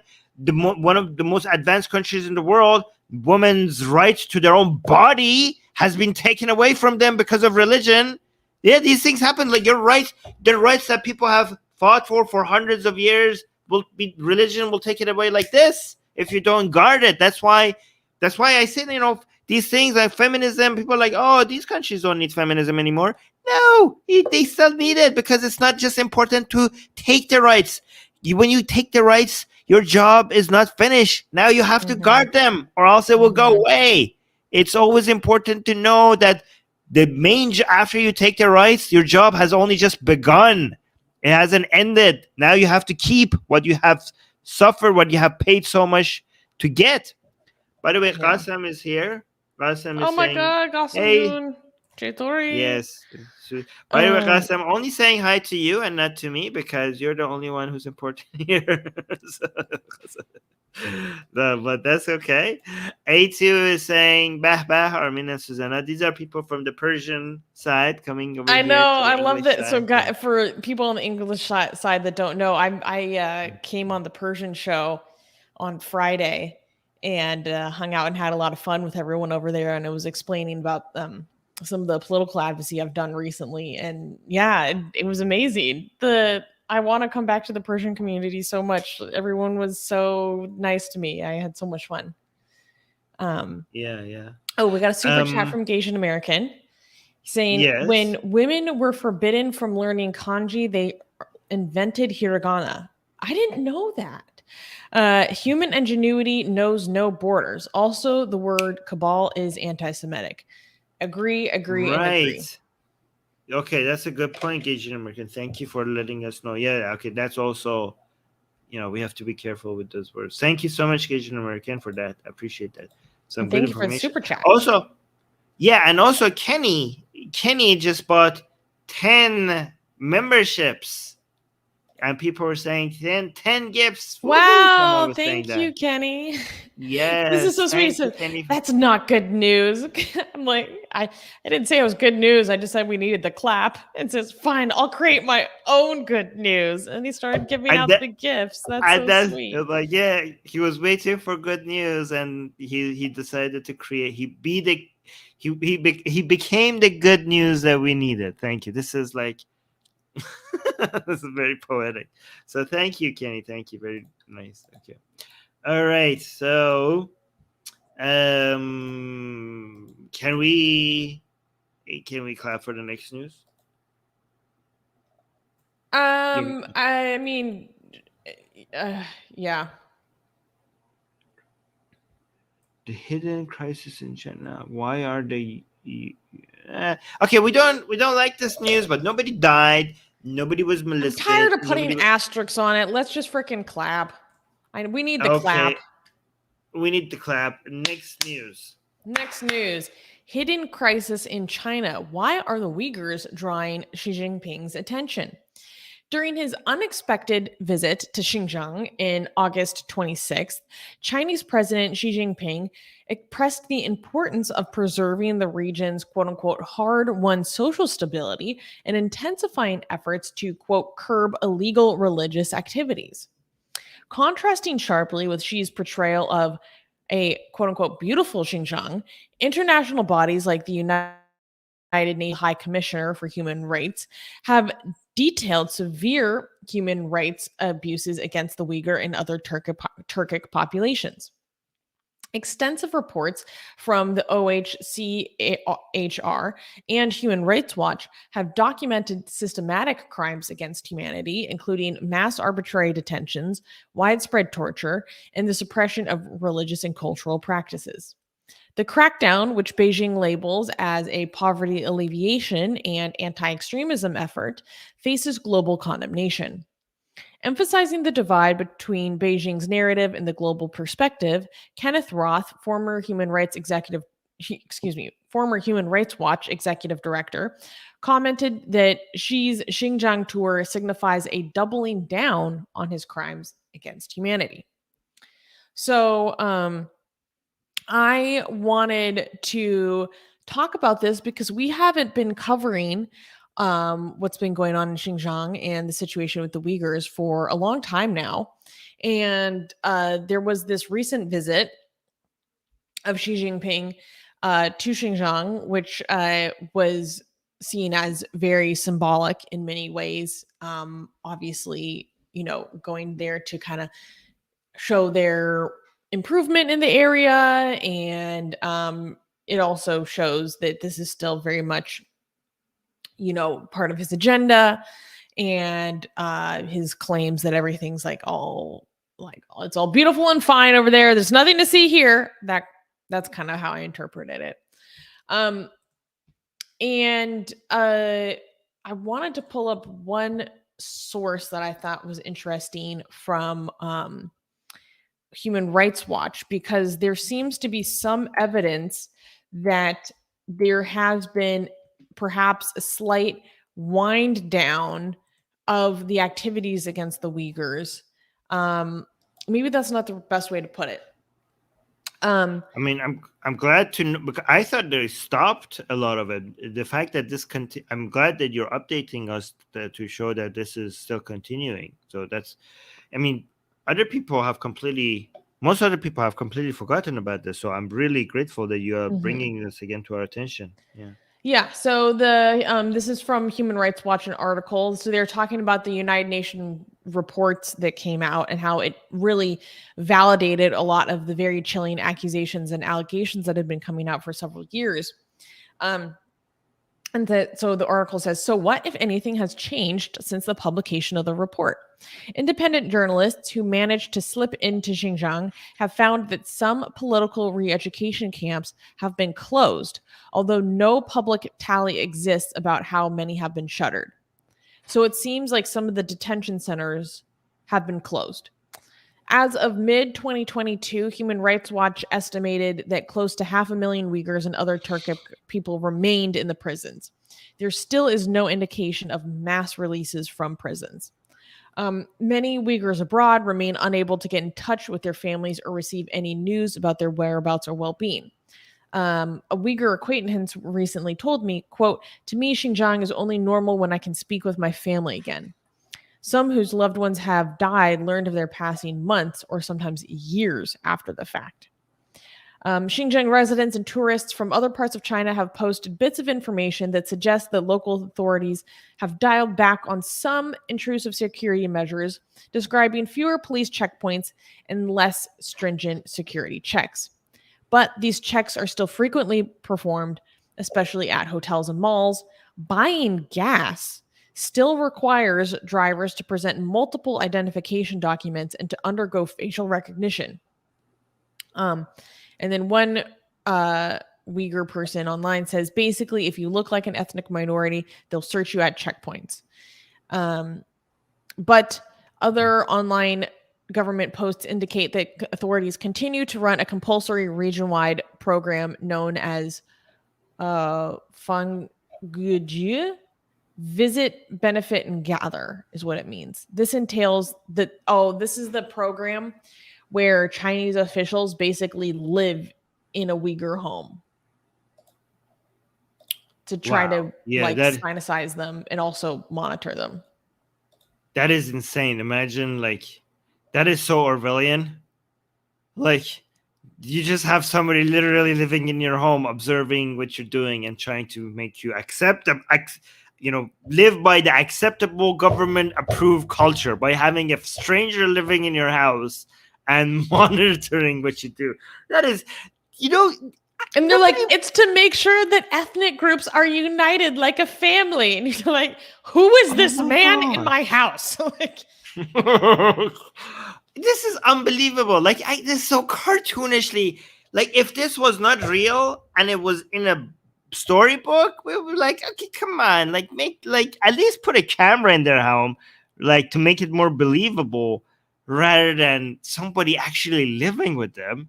Look at this. Xi urges more work to control illegal religious activities in Xi Jinping on a surprise visit. And there was another one. During his visit Xi Jinping, Chinese President Xi Jinping, wow, these actually sound very much like each other, said the predominantly Muslim Uyghur region is moving towards unity, harmony, and prosperity. This unity word here sounds so fascist. I don't know if people who are sensitive to fascist ways of fascist propaganda and to their propaganda to sell, using words like unity and harmony means forcing a culture upon people, forcing people to bend the knee and accept the way of life that the government approves. That's what they mean by unity and harmony. That's such fascist talk. I have such a, allergic reaction to this vocabulary because I recognize it. I mean, anybody who studies history understands that this is fascist propaganda. Asking for harmony and unity is just a fascist code for saying the government approved way of life. That's what this means. Anyway, some comments here. Mariam is saying, it seems the big guys like the Chinese can get away with any atrocities in front of anyone's eyes. I don't like how they're saying Chinese because we need to kind of use language that separates the Chinese government from the Chinese people. So, technically these Uyghur Muslims themselves are Chinese themselves because they're Chinese citizens. So please, maybe it's the CCP, there are a lot of Chinese people that we don't want to group together with, group them and hold them responsible for these atrocities. And then another comment by Bart is saying, and the Muslim world has not done a thing to help them. Again, this is generalist language.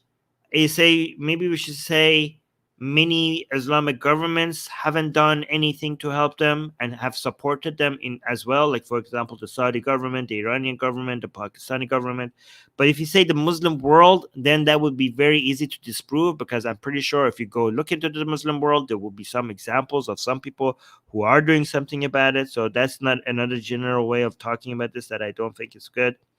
And the last comment here that D has highlighted is saying, you just another rotten imperialist tool pushing U.S. propaganda. So he's saying that to the Human Rights Watch, who's highlighting this about China, accusing the Human Rights Watch of being an imperialist tool of the evil West. And there you go. So that's a comment, I guess, right? Amazing. Right on time. The tankies never fail to impress. Yes. Yeah. Yeah. Okay. So let's move on. Can we clap for the next news?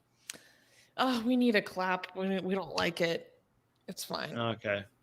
All right. Next news. LGBT rights under siege. How Jordan's new law damages digital freedoms.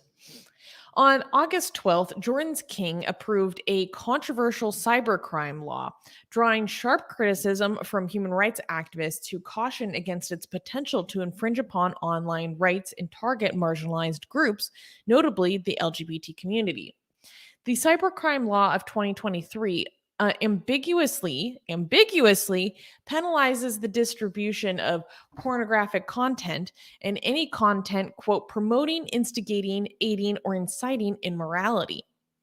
Additionally, it restricts protective digital freedoms like VPNs, also used by the LGBT community for safeguarding their online identities. Rasha Yunus, a senior researcher for Human Rights Watch's Lesbian, Gay, Bisexual, and Transgender Rights Program, noted that the law could, quote, destroy all forms of LGBT expression online. Echoing this sentiment, an LGBT rights activist warned of the intensification of, quote, interference in people's private lives. Expressing grave concerns, Jonas declared, quote, the new cybercrime law will only exacerbate these abusive practices and expand censorship of free expression.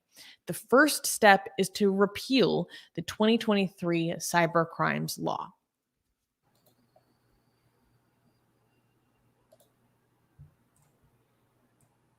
All right. Do you have anything? Usually you have a summary of your takes here.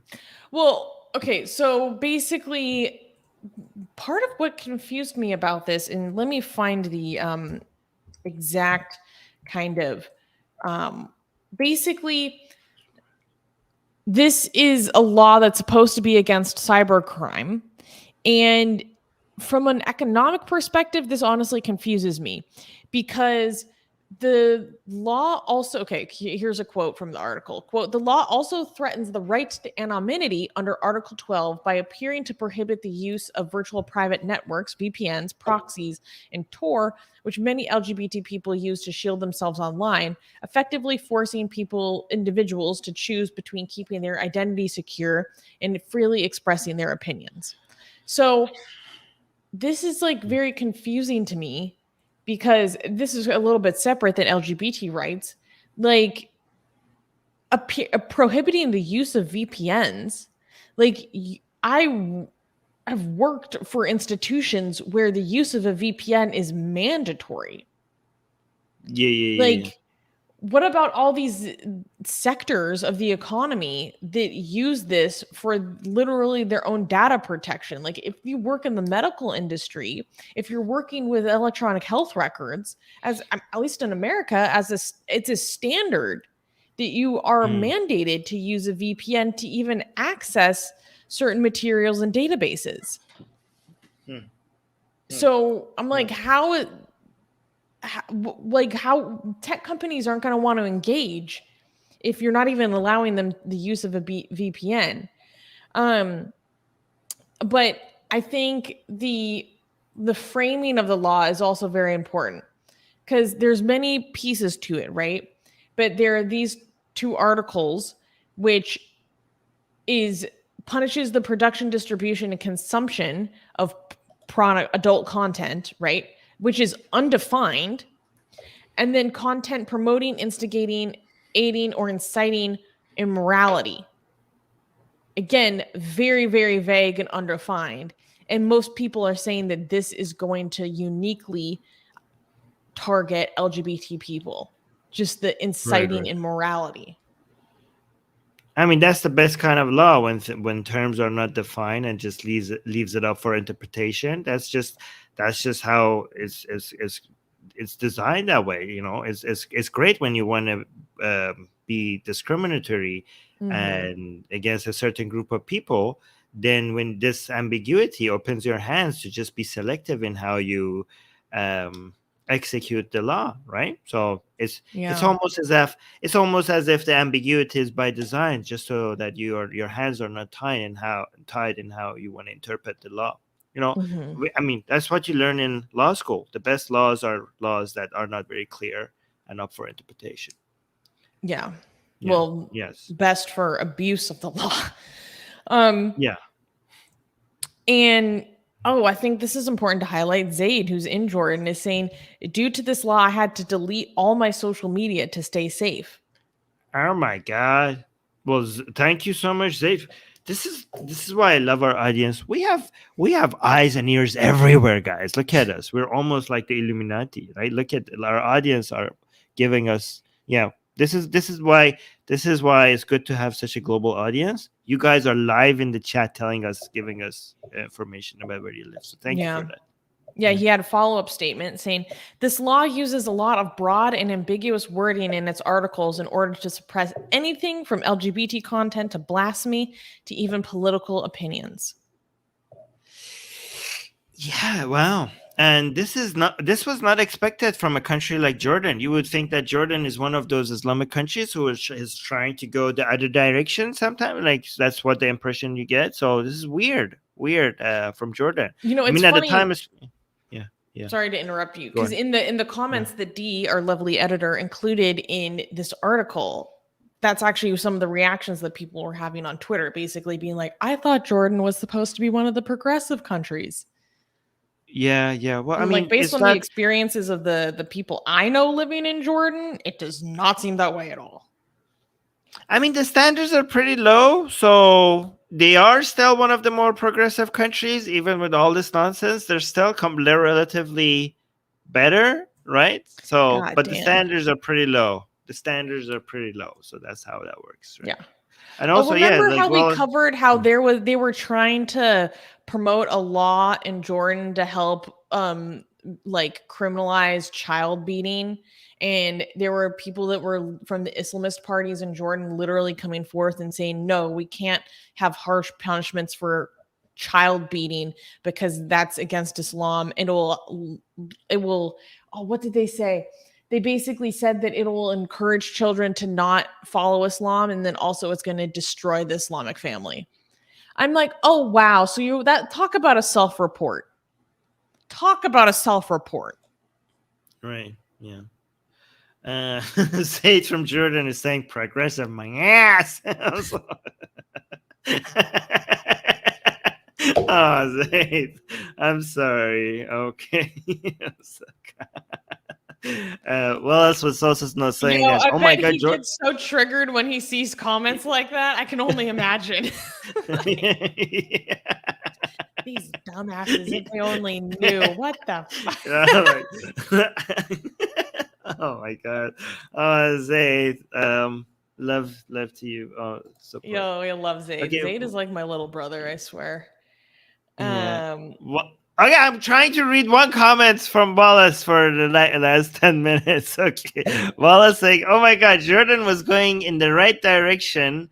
And then this, shame on the king who has a wealth mother, by the way. I don't know why that is relevant, but okay. I just wanted to show that that people feel like that. And also there was a comment here that D highlighted on Twitter, somebody saying, I thought Jordan was one of the slightly more progressive countries in the Middle East. So yeah, see that people do have that attitude about Jordan. They have to, and also Spacilla is saying AR has its own spy network. Exactly. It's the Ministry of we're a republic. We should have a Ministry of Intelligence. I think that we have our own spies. Yeah. I think when our volunteer network grows, Susie, we should have ministries. Like we should have you know how our local groups are consulates? I think our volunteer groups should have ministries because, just to go with the Republic theme. Yeah, the Ministry of Intelligence, the Ministry of our propaganda, Ministry our of advertising. Finance. Yeah, Ministry of Finance. Our advertising team could be a Ministry of Propaganda. I don't like that. Nah. Okay. All right, we got 2 super chats. Do you want to read those while I get the next news? Oh, I love the next news. Pulled up. Gaijin American. God. Oh, thank you, Gaijin. Saying, I wonder if I think he's talking about the CCP. I wonder if they'll use work incentivized brain implants, aka pay raises for workers with implants, and then have scores based on brain scans. Wow. That's next level. I think you should call Black Mirror Asian American with that idea. Yeah. Honestly, Asian American should be a writer on Black Mirror. That's the perfect job for him. And he gave another super chat, thank you, saying down with Yellow River imperialism, down with tankies. No matter how heavy the rain, the flower of democracy shall bloom. Oh, wow. That's beautiful. That's beautiful. Thank you so much for the super chat, Asian American. Yeah. Okay. Drusilla is saying, wouldn't surprise me about China. Yeah.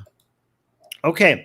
So this next news sound like exactly the way that we need to finish off the news. So thank you. I'm exactly. So glad.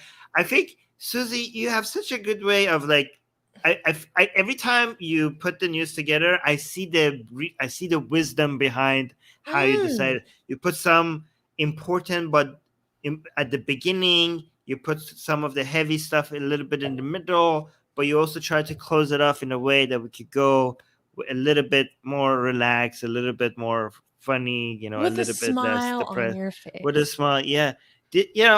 I appreciate your work. I appreciate how you put some thought into how to organize the news for us. So thank you so much, Susie. And thank you so much, Dee and Newman and the rest of the team for all the things that you guys are doing.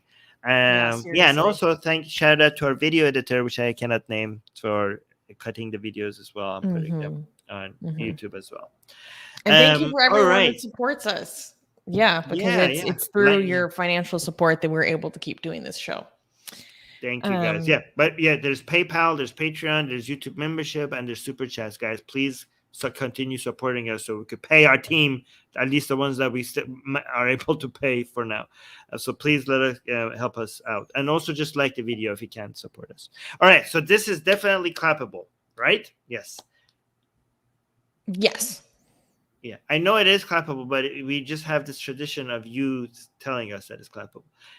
Next news. Pastor uses a Bible-strapped belt to demolish Barbie Dream House, which technically isn't a Barbie Dream House, but it's fine. Pastor Greg Locke of the Global Vision Bible Church in Tennessee garnered widespread attention when he dramatically demolished a dollhouse with a baseball bat wrapped in a Bible during a sermon. Drawing from 2 Corinthians chapter 10, verse 4, Locke passionately declared, "For the weapons of our warfare are not carnal, but mighty through God to the pulling down of strongholds." He further emphasized, quote, "It means you demolished the house that evil spirit left you when you kicked it out." Using the act to illustrate his message, Locke asserted, because what some of you need to understand is that you've been delivered from the demon, but you've not pulled down the stronghold yet. While some believed the act to be a commentary on the 2023 Barbie film, the church clarified the destroyed dollhouse was an off-brand dollhouse from Target and was not directly referencing the movie. Known for his controversial stances, Locke has previously described LGBT people as perverted and demonic. So maybe we should just watch this video because this is pretty hilarious. If you scroll down, you can see the video. Here we go. Wonderful. Yes, I had this prepared ahead of time. Let me see if I have audio here. I don't have audio. Oh, you didn't? Oh, here, let me fix it. There we go. That is a Bible. You have audio. Wait, what is the Bible? That's the Bible around the bat? Yes. He bent the Bible around the bat so he could beat the crap out of the Barbie house with the Bible. Yes. How did he come up with this? Like, it's pretty creative. It's pretty creative. I've never seen anybody do. I want to be mad at this guy because he's insane, but I'm not. I'm like, okay, that is creative. Have you ever seen anybody do that before? To bend the Bible around the bat and beat the crap out of something that they don't like. Holy word of God. I've never seen this before. This is impressive. I actually enjoy honestly, this. Okay. I think he was just looking for an excuse to smash something, because I do know that men in general very much like smashing things, and I'm not mad about it, because it's the simple joys in life that really matter. Like sometimes I think the guys literally have the most fun. Like you can take 3 guys to a river and they'll just like spend an hour throwing the biggest rocks that they can find like into a river. Like I love like the simple joys in life, you know. Like these boys, they know how to have actual fun. So anyways, I feel like he just kind of wanted to do that and found this as an excuse. All right, let's watch what happens here. That is a Bible. That is duct taped and zip tied to an Easton ball bat. Let me show you. I'm about to show you something crazy. Watch this. For the weapons of our warfare are not carnal, but mighty through God to the, watch the next phrase, pulling down of strongholds. You ought to pay attention to what the Greek word for pulling down means. It's the word demolition. That's what it means. It doesn't just mean, well, you know, I'm just going to pull it.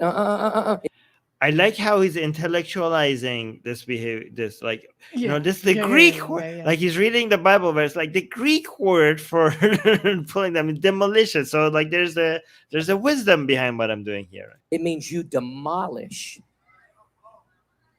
the house that the evil spirit left when you kicked it out. Amazing. So maybe at our Global Vision store, we ought to start selling some Bible bats in the name of Jesus. In the name of Jesus. Because what some of you need to understand is you've been delivered from a demon, but you've not pulled down the stronghold yet. Mm-hmm. You got to get rid of the triggers on that iPhone. You got to get rid of the triggers on that Netflix. You got to lose her number. You got to lose his number. The demon comes out when you expel it. The stronghold comes down when you demolish it with the Bible. Oh!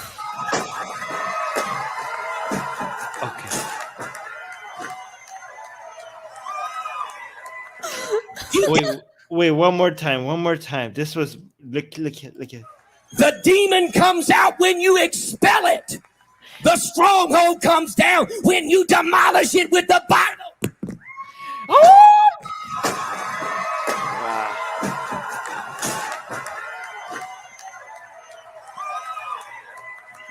You gotta start tearing that mess up. Okay. You gotta break it down. You gotta cast down imagination and every high thing that exalts itself. Mm-hmm. You gotta get in the Bible and beat that stronghold to death. Wow. Okay. Wow. Hell yeah. Hell yeah, bro. Hell yeah. That was amazing. I'm not mad. Okay, this is beautiful. Okay, because here's the thing. Greg Locke, like, he's very notorious. Like, he's like a very Q kind of pastor. He promotes like Q rhetoric in his sermons. Like, so this is like, you know, par for the course, shall we say. And I'm going to be honest. There is something highly entertaining about a Southern old style fire and brimstone style of sermon. Like, I was watching this, I was like, oh, his delivery, like, I can see why people want to watch him. Like, this is entertaining. Yeah. You gotta get in that stronghold and you gotta demolish it. I'm like, yeah, boy,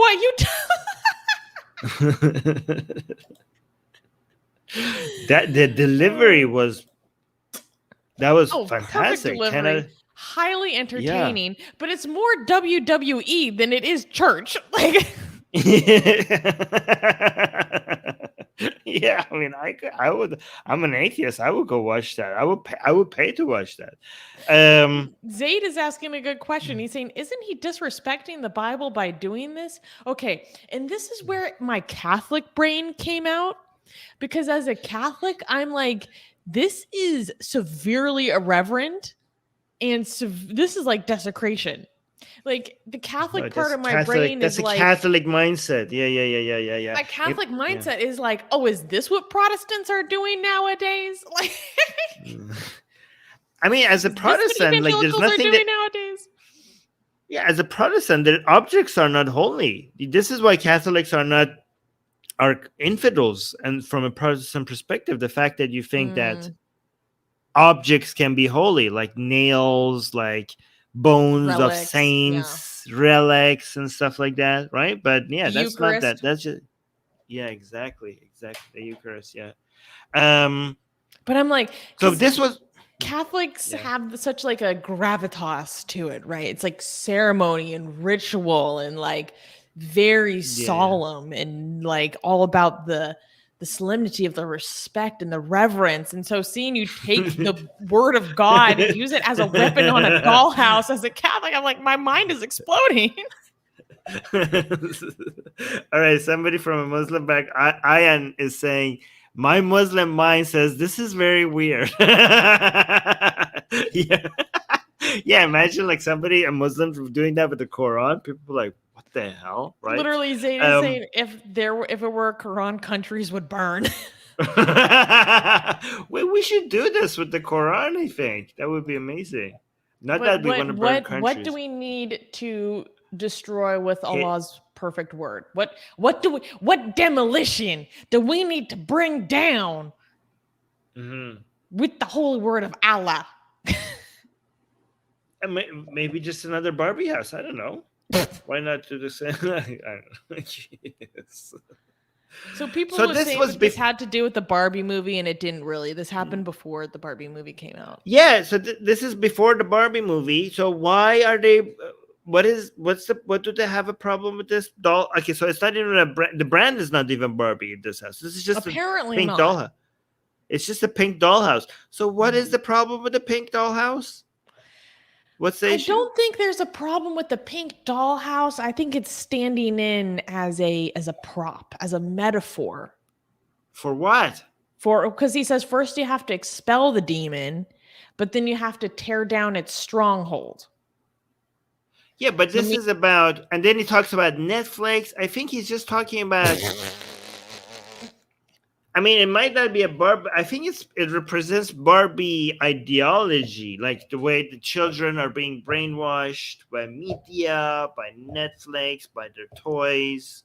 I think it's supposed to represent. I think it's based on the Barbie. context. I don't really think it's about that. I think it's about this man wanted to smash something as a prop, as a metaphor. Okay. So he just. So it's literally using it as a toy, like a toy. He's just playing. He's just playing doll. Okay, I get it. Because that's where the demon lives, Armin. Okay. So actually, here's a comment relevant to what we're just saying. Somebody's saying, as much as I dislike Locke, this is piss poor reporting, as the smashing of the dollhouse stunt had nothing to do with the Barbie movie. This was over 2 months ago, and misrepresenting what he was doing just gives him an angle to say, look at how they lie about us. And somebody responded, so guys, look, our reporting is better than Pink News, apparently. Susie and Dee and other do their due diligence more than other news outlets. Like we knew that this has nothing to do with the Barbie movie. Somebody responded, I don't know who this guy is, but I see a man using a Bible as a force of destruction. That's all I need to know. Simple man or woman with simple needs. Okay, so there's that. Oh, we got a whole bunch of comments. And we also just got a wild super chat by Asian American. Oh my God. Okay, so now we're going to do a game called Group Interpretation of Asian American, because this is escaping me a little bit. So let's give it a shot. Okay, but thank you for the super chat, my friend. I do appreciate it. Call that a Dido instead of the actual. Okay. You remove the L so that we don't get demonetized. Okay. Asian American is saying a laser engraved Dido ribbed with the word of God, controlled by the wind. If it did not permit my orgasm, they would cease the wind. Okay. I don't know what that means, but those are that's a super chat, I guess. Yeah, thank you so much. It sounds like a poem. Like is that technically a haiku? No. I don't know what that is, but thank you. If it did not permit my orgasm, it would cease the wind. We'll stop saying that word before we get demonetized. Okay. All right. Thank you. Yes, guys. Actually, that's a good reminder. We talked about a lot of very controversial stuff on the show today. So please like the stream, because YouTube doesn't like it when we talk about these things. Yeah. Muhammad has already left, but before leaving, he left us a super chat of £2. So Muhammad, if you see this later, please know that we said thank you. Thank you. And I just wanted to highlight a couple of comments. There were more, but I grabbed two of them. Kenny was saying, thank you for this amazing show, Susanna and Armin. Thank you, Kenny. Guys, please, if you enjoyed the show, if you learned anything, if you laughed, if you anything, if you think there's any value in the show, please don't leave the show without liking. Please, after the show is over, leave a comment. And if you really, really want to support us, please tell other people about our show. Please tell them that Atheist Republic is a channel worth subscribing to. And also, if you're not subscribed right now, please take a second to subscribe. So thank you for that, Kenny. And also, Spacilla is saying, thank you all for your work. Well, thank you to you. Thank you for being part of our community. It's our community that makes what we do so much fun. Yes, thank you. And Kimba is saying, repent before you die and end up in Jahannam. Jahannam means hell. So he's saying, repent before you die and go to hell. So thank you for that warning. On a Sunday morning. Thank you for that warning, Kimba. People are saying good show. All right, guys. I am going to go get prepared for the next show, which is the Atheist Republic Persian show, which is happening in about an hour. 45 minutes. So yeah. All right, guys. Yes. So thank you, everybody, for being here. Thank you for everybody who liked and subscribes and hit the bell. Oh, guys, don't just subscribe. Hit the bell notification, because when we go live, YouTube will send you a notification that these people are live now. And sometimes, we have other shows with Elliot that I put last minute, I don't put it on for a couple of days before. So if you want to get a notification to see that we're live, the subscribe button will not give you that notification. It's the bell icon that you have to click and then select all for you to make sure that you get the notification. So please don't forget the bell notification. And so see you guys next time. See you guys with Susanna next week, same time. All right. Yay. Bye. Bye. Mwah.